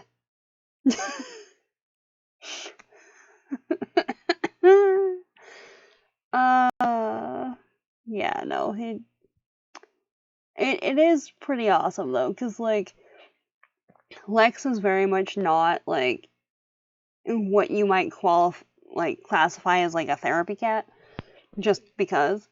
But she works for me in that capacity, because like when I'm all like stressing out of my brain, is when she's the most freaking annoying. With like the yelling in the hall at 2 o'clock in the morning and stuff. And it took like a long time to register that there's a comparison like between my mental state and how freaking annoying she is. Cause like I love her to bits, and once it registered what was happening, it's like, okay, I can work with this. But before that, it was just like, will you shut up? Oh my god. But now it's just like, oh, okay. I don't know that it's a conscious thing or what, but yeah, like, she's a lot more needy when I'm really stressed. And that's one of the things that comes out of like, let me sing you the song of my people. To get me out there. Dan's a certified service animal. I only got him to pet when I was stressed. And now he's buzzing you about pets. Great success. Exactly. I do the same thing, but then I realized Dan probably wants me to take my pills. Yeah. Like, Because, like, oh, whole story time situation for this, but, when I was doing the master's degree, right, which is like, there's usual stress levels, and then there's, like, university, and then there's, like, master's shenanigans and stuff in a foreign country. And my brain, boomer and start time. It's not that bad. But, like, my big brain move, right, was like, oh, okay, I'm going to do a university degree because serious business and stuff. So therefore, genius brain over here went to Canterbury, leaving all of my art supplies, all craft things ever, sketchbooks, colored pencils, all of it, right here. And so that whole, like, art therapy side of it is completely removed. No furry animals to give snuggles to. None of it. To the point that I practically had a mental breakdown in December after only being there for, like, what?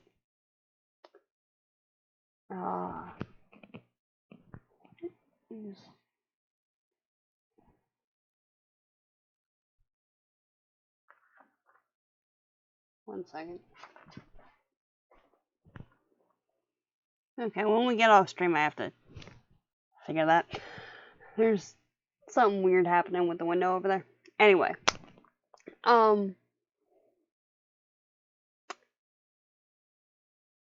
the point that, like, I went over in, it was either the end of August or the start of September, I can't remember. And by, like, mid-December, when we went on, like, a winter break, I ended up just, like, going to, like, one of the local art/random stationery shops, getting a couple of canvases and a sketch pad and, like, some pencils and stuff and some paints, and just going nuts and doing nothing but, like, random art projects and like like abstract, like, figure design and stuff, and binge watching Naruto for, like, 2-3 weeks. And after that, like, I had all the stuff so I could, like, work with whatever while doing, you know, other projects that I needed to do for class. But, like, yeah, no, not doing that again. At all. 9. No. No.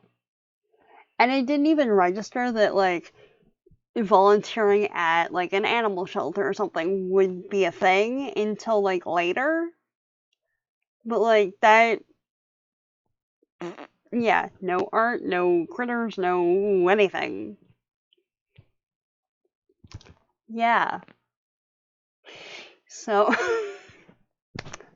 would not suggest doing that as a thing to anyone contemplating that, because, you know, you're gonna be a serious student person. Just, no, you need your coping mechanisms with you in order to do the stressful thing. So yeah, that.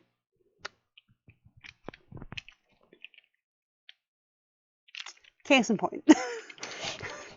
As I'm just throwing this block everywhere.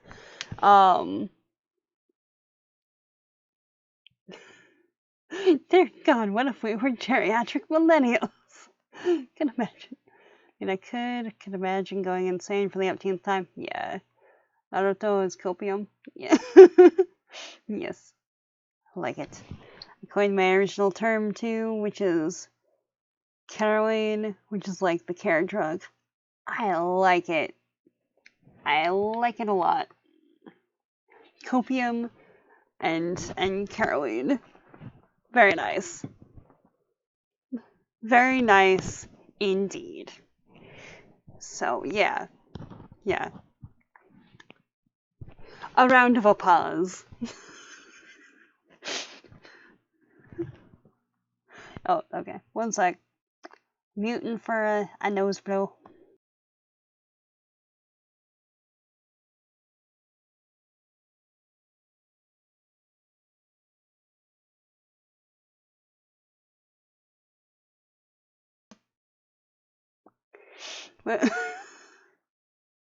Love when people say a round of applause and clap in a circle. Yes. But what about a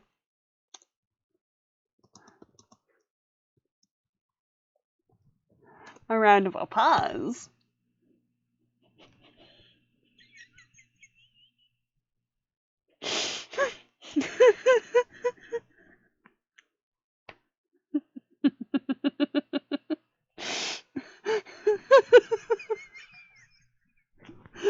Thought you might appreciate that.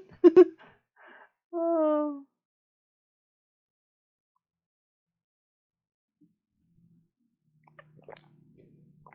Oh, man.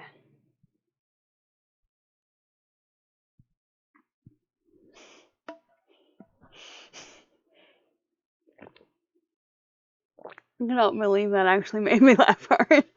What is my sense of humor? I mean, I'm right there with you, so I don't even know at this point.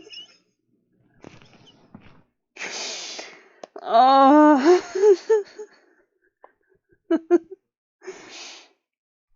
Oh, seriously.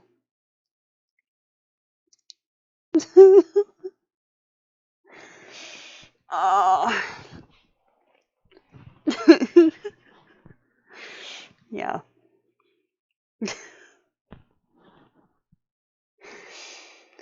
Oh.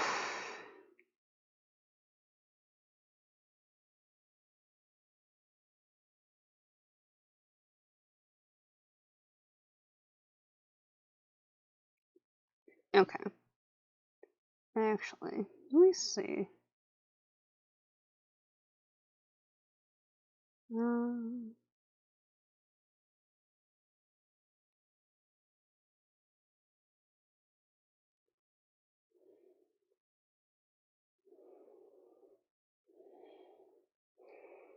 okay.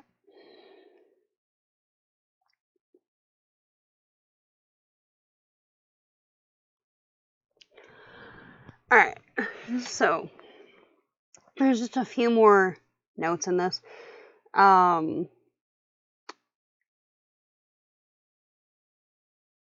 So there, just like with the transliteration from one language to another, especially if there's a lot of cultural references in whatever the writing is, or the writing style is, or what have you, there's like things that, unless you are very well versed in that language, yeah,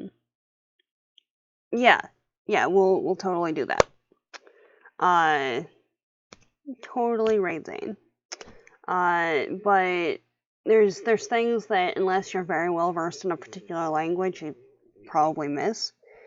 So it's interesting because Bishop is having a hard time communicating in Portuguese, but also Bishop's writing in English about Brazil is kind of couched in references that are hard for people not well versed or not like really well versed in English to fully understand. So, on top of everything else, like, of Nana just really not liking Bishop for any number of reasons, there's that on top of it. And there's a note in here that, like,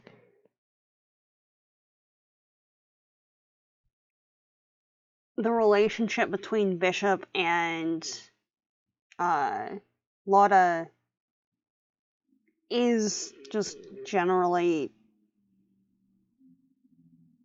pretty toxic in multiple scenarios. Like, on the one hand, you have Lota, like, mothering Bishop and kind of treating her like,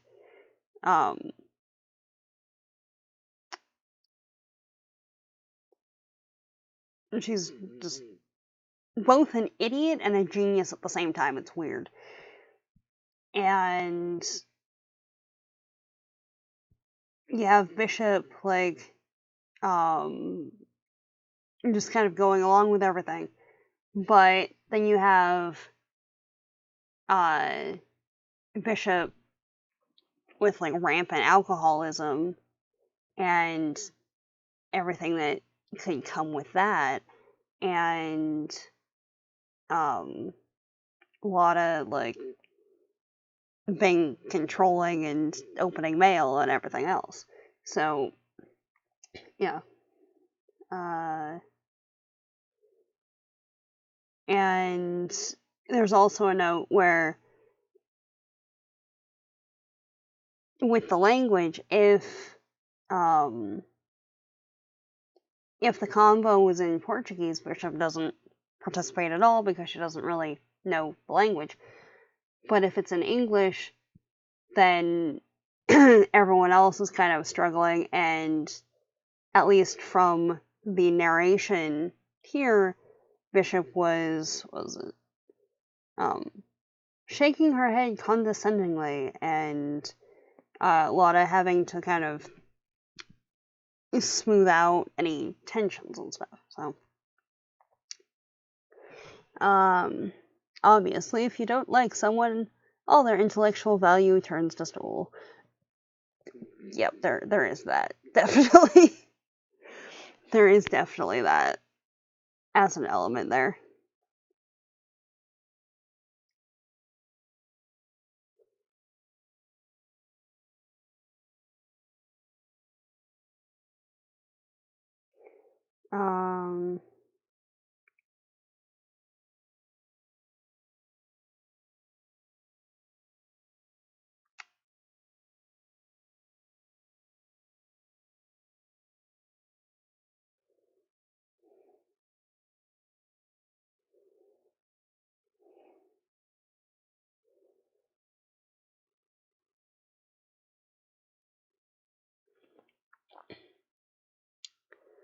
Bishop translates Portuguese works despite not speaking it well. That was the weird thing. Yeah. This is a common thing with members of different religious sects. The Bible was translated similarly. Yeah. That and, like,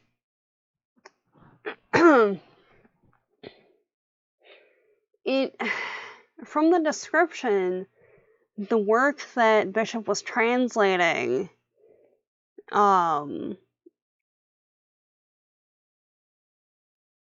she was translating it, and at the end of each day, Lotta would, like, proofread it, and then at the end of it, there was some mention of the original author's husband, doing, like, a proofread to make sure that it was, like, still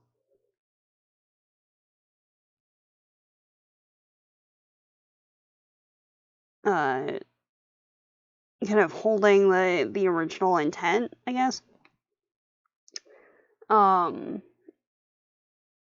And yeah.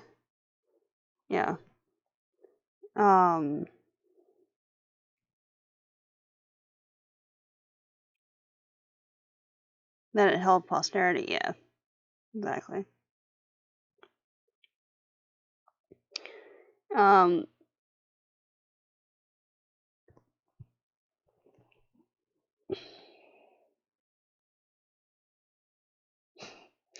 Also, just a fun thing here of like, Bishop really likes long voyages, and Lota would rather have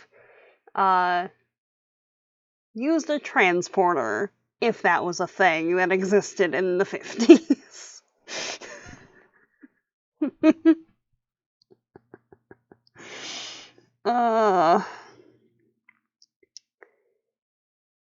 And just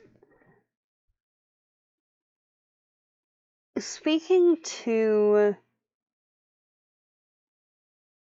like how inaccurate things were like portrayed as, right? With like certain insecticides and whatever, right? Bishop sprayed the cage with DDT, thinking that the insecticide, the man had guaranteed it, was inoffensive to animals. Thus, inadvertently killing Toucan Sam.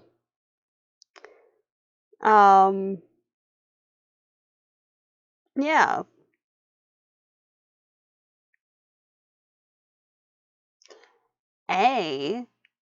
Your bird friend is a tropical animal. They have, like, very particular ecosystem requirements, you genius. And B, what? If you need to clean the cage, fine. Clean the cage. Don't just, like, randomly spray shit in there. What are you doing? Reading these things now make you just want to scream. Seriously. Like, oh, God. Honestly. Ah. And just the final line from the chapter, right? The final line. Because, Flavio, Lotta's nephew, and Bishop both, like, are asthmatic, both like literature, so they hang out and have a chill combo sometimes. Both were asthmatic, and sometimes they discuss poetry together, each breathing with an inhaler. Like, and when your house is so, like, mildewy and weird and stuff, that, like,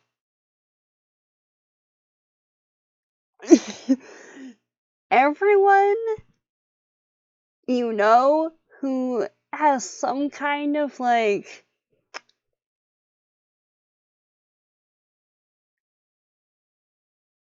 respiratory compromise. Like, isn't DDT the featured poison in Silent Spring? Yeah.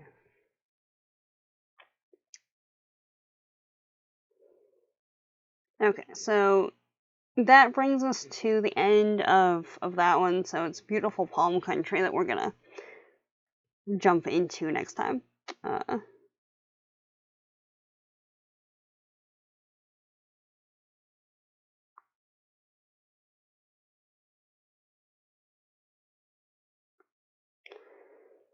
Silent Springs, an environmental science book by Rachel Carson.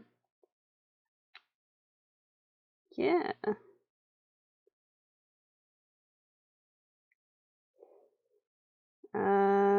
It was the misuse of DDT that provoked Carson to action. Yet since it was first published, critics have described Silent Spring as an argument for the wholesale ban of pesticides, and through the resultant loss of crops, a return to hunting and gathering. Interesting. DDT is illegal in several countries. Yeah. Yeah.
An article from August 5th, 2016, right? The general use of the pesticide DDT will no longer be legal in the United States after today.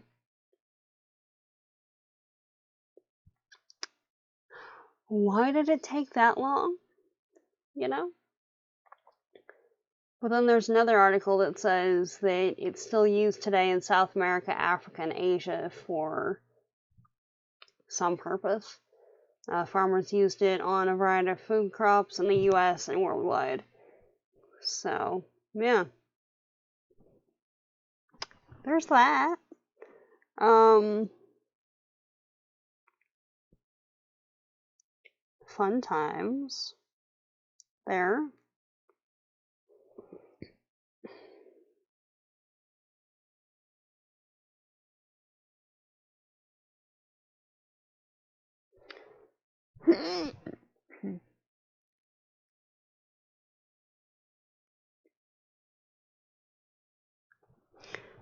Yeah.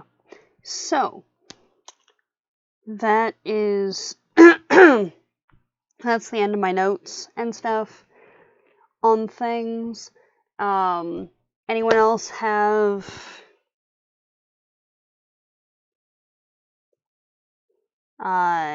observations or things of that nature or whatnots?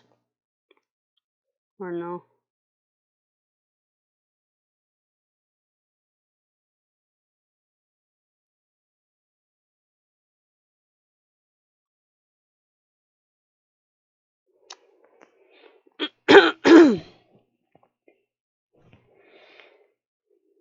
Yeah.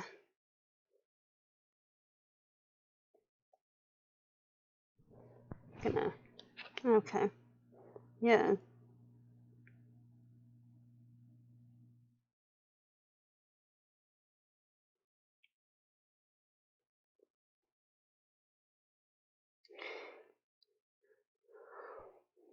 Okay. In case anyone's interested, I'm putting a link to one of the articles on DDT in the Village Green, along with the other ones from today. So there's that. I think it's interesting to read how they constantly destroy the environment with no abandon, right? Like, oh.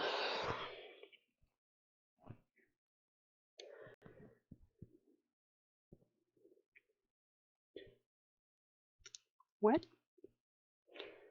Like, yes, how can we interact with this fragile ecosystem?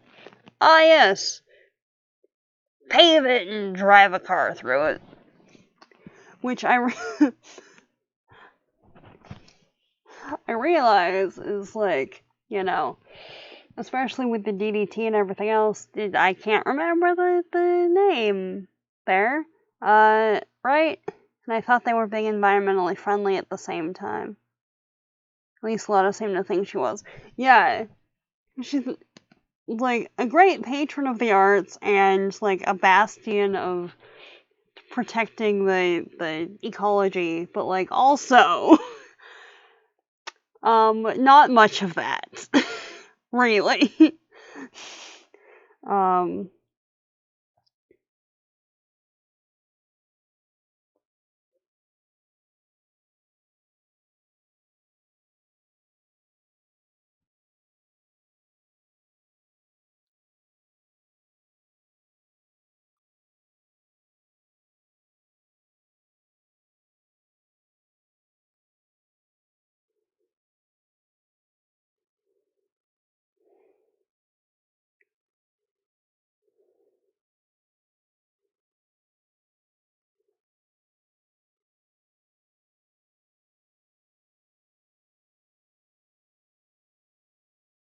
yeah.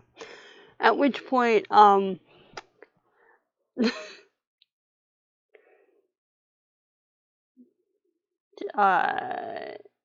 could never remember the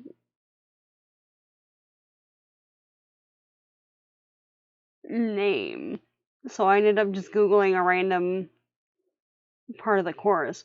But like I read stuff like that, and Big Yellow Taxi is all that comes to mind for a bit there. All right. Okay.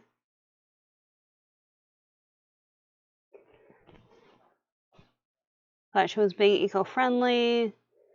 That's what's insane to me. I remember taking agriculture when I was in school. My teacher was trying to praise a man who legit ruined half the ecology of South America. Jesus.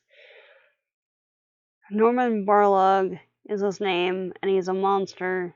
But it was, also it was Africa. Actually, it was both. His last name makes us think Balrog. Sounds like he was about as monstrous. Yeah. Yeah. It. Honestly, there's only so much that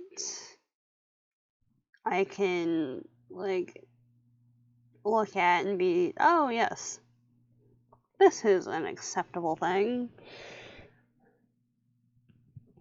And that's not one of them. Like, at all. Alright. Ow. That hurt. Ah. Anyway. Yeah. So. Here we go.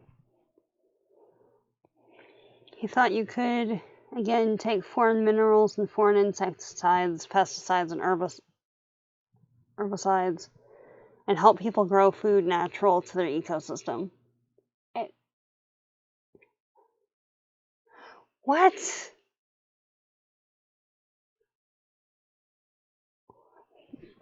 How? How? How? And also, why? Like, I know it's a long-standing thing of this thing works in my home environment, so therefore, I'm gonna take it to another environment because, like, obviously it's gonna work there too. But, like, they knew about invasive species and stuff.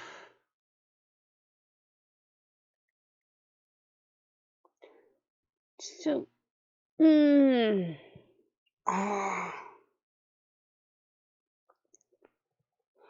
just why? It,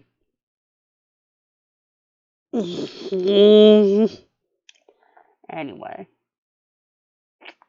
anyway, they don't understand the main thing. Like 85% of growing plants has access to water and decent soil. However, the limited clean water is the main hindrance for these societies.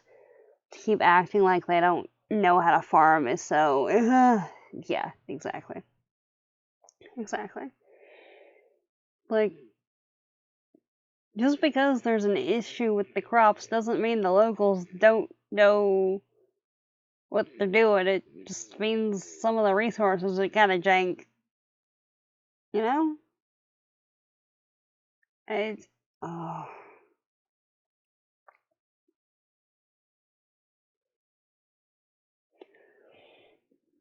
And really, the clean water thing is the most pressing across the board, whether it's people or animals or plants or whatever. Jeez. Honestly. Alright.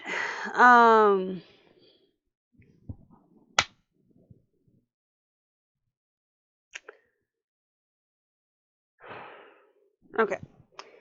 Anyone have any like final thoughts before we wrap up? Because like it's a pretty awesome combo, and I don't want to cut it off. But I also need food and kind of have to pee.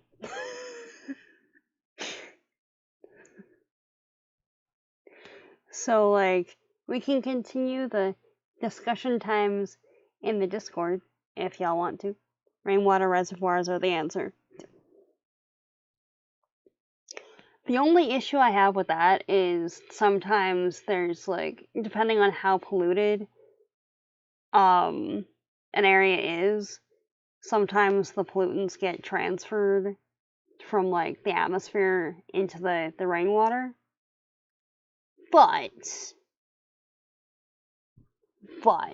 that does not negate the necessity and inherent awesomeness of like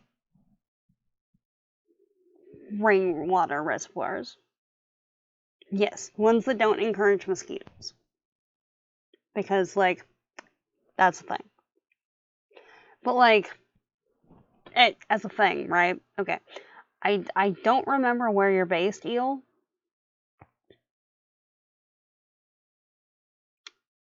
But I remember like in California.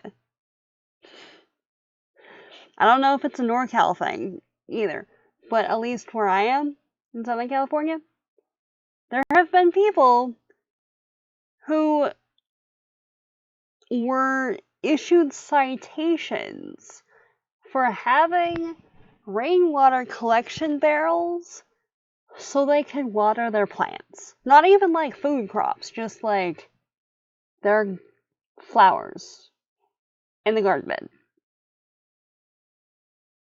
Hey. What? This is very true. I think of how Western societies handle water reservoirs. Usually they're made of purifying stone. Yeah.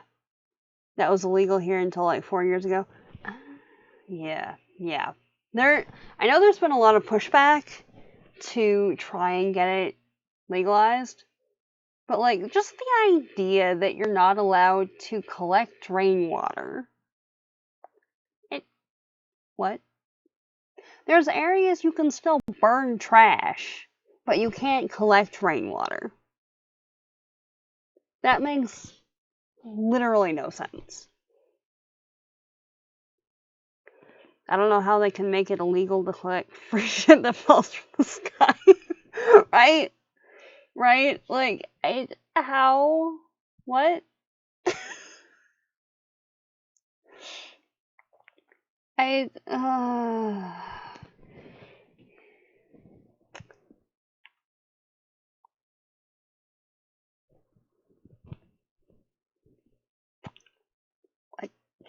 That's a legitimate humanitarian issue. Yeah, exactly. Like, it's...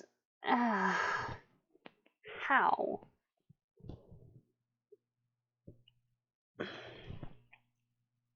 You know, just...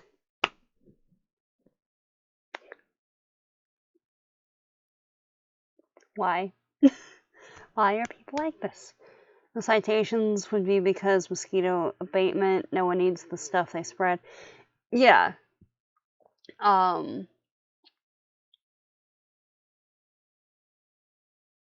Yeah, no, I get that. Like, anyone can collect it. There's no special thing you need but a rain barrel, really. And that's why they don't want it. There's no paywall. Yeah, yeah. Because the mosquito thing I can understand. Like, we have to make a point of emptying out any kind of standing water. We've got a bowl of water outside for any passing animals and stuff, and there's a little bowl with some marbles in it that I did a run through of how I did it on the blog, actually, for like bees and small insects and stuff. And we've got like the bird bath out there, that we make sure has like fresh, clean water, especially in the summer. And if you maintain it and you just kind of dump out what isn't immediately needed, or like what's been sitting there for a bit, you don't have the mosquito issue.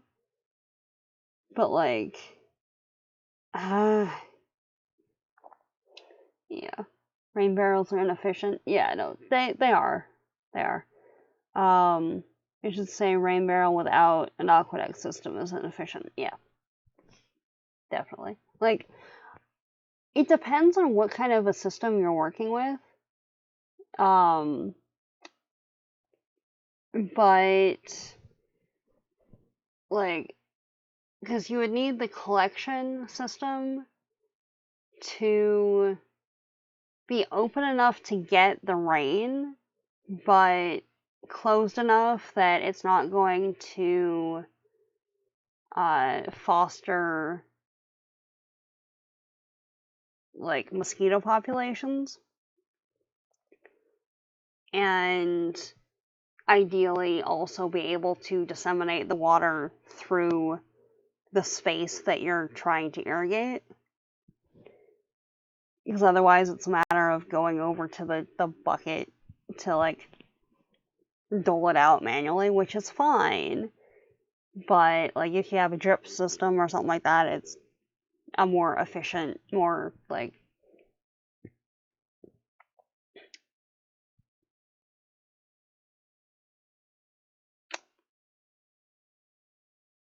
maybe not long term, because the systems break down a lot, but sort of thing. A stone reservoir seems to be the kind of system to use as you can create it, like a tarp covered silo system. Yeah, there's that. Or some sort of top to it. Yeah. Something that's like permeable but not that permeable. And like with the stone stuff, like if it's a stone that can filter water, then you could like, if something lands on it, then it's filtering into whatever the basin is too. So that's cool. You would just have to be able to maintain it because, erosion is a thing. Yeah. Yeah, if it's porous, it could add harsh minerals. Yeah. Yeah.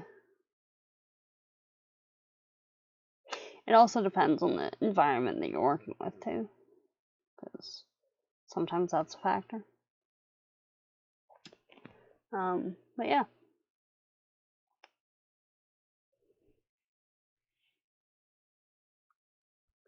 Middle's always a contender.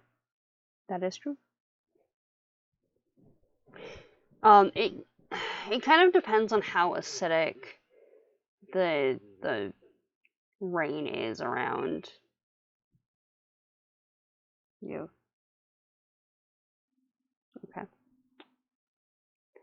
I don't know, making it iron isn't a bad idea. True, though. Very true. I keep looking over and seeing this guy. Like, I need to make more whales. I do. Because so far it's just the two little guys. But, like, they're so floofy. Anyway. back to the topic at hand.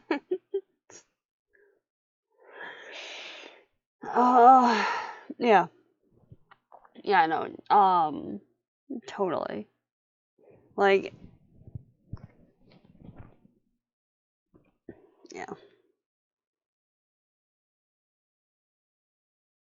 The only thing with iron is it might rust. So there's that. As you said, however, the composition of the rain is important. Yeah, like I know there's areas that like the buildings were fine, but because of pollution and because of how acidic the rain has gotten, like the whole facade of building sections are like melting practically. Bonus anti-fade properties for an iron system.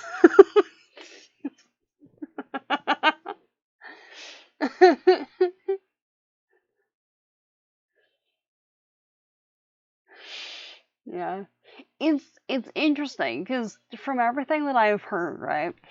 If it's raw iron, then it's very much an attractor, and if it's like worked iron, then it's very much like a repeller of like fey beings.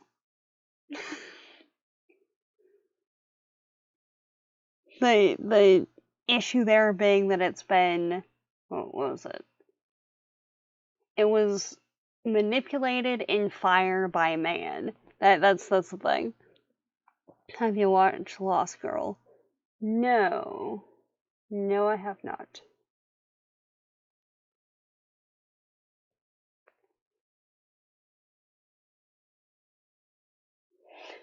It sounds familiar, but yeah, it's my fae-based show.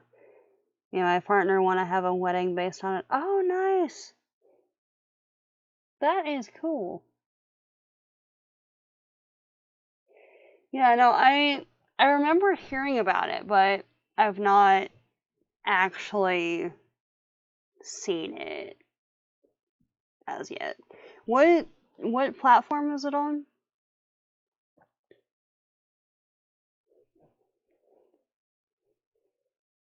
Just because I currently have access to Netflix and Prime. Those my idol highly suggest. It was on the CW. Okay. So, it could be on either of those. You can watch it. Ah, right. I keep forgetting that the CW has its own thing.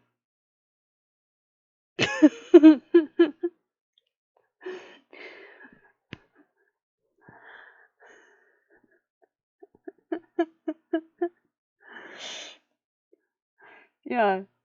Yeah, because right now we've got Netflix, Amazon Prime, and uh, my uncle gave us access to Disney Plus. So there's that. Everyone forgets if you have cable, you can usually get a lot of these services free. Yeah. Yeah. Very true. Very true.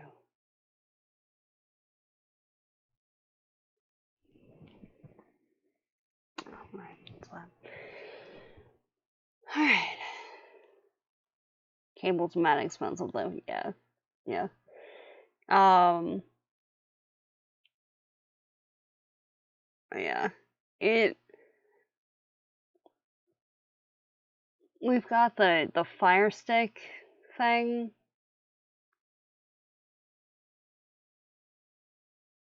but the whole like navigation system on the TV is weird enough that like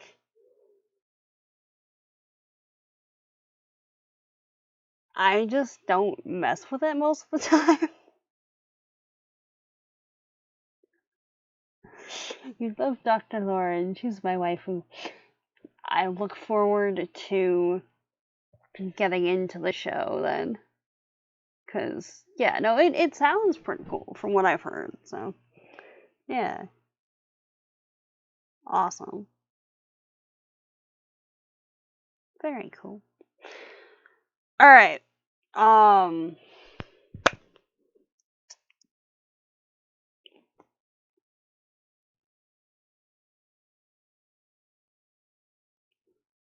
You know those times that you can't quite tell if it's like there's just a thing in your eye or there's a bug or like a random hair that's flying around?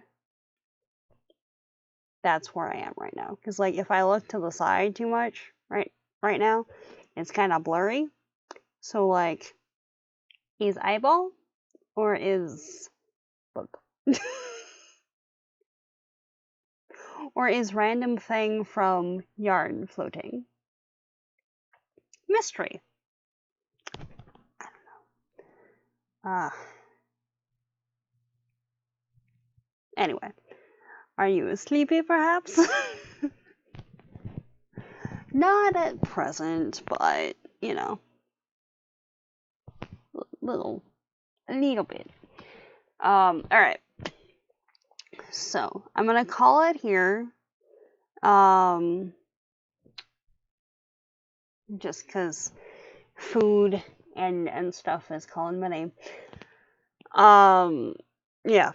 So thank you immensely, everyone, for hanging out and having a chat and being generally awesome and taking part in the shenanigans happening around these parts. I look forward to hanging out with y'all on Thursday. I'm gonna try and see if I can download the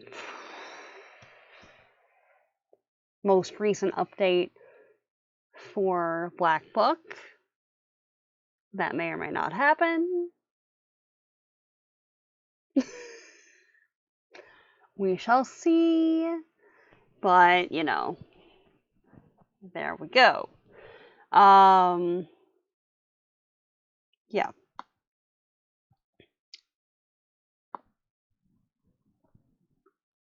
So, let's put the right call. Come on. Let me type. Okay. Yeah, it's still that. Okay. Have a good one, everybody. Farewell.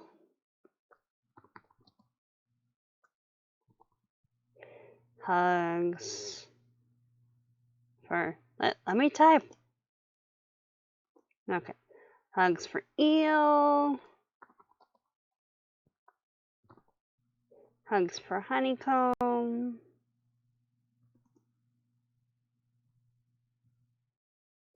I look forward to hanging out and having a chat with y'all later and with like in the Discord and wherever else. Have a fabulous, fantastic rest of your day and a good sleep and drink some water and y'all are amazing. See you later. Bye everybody.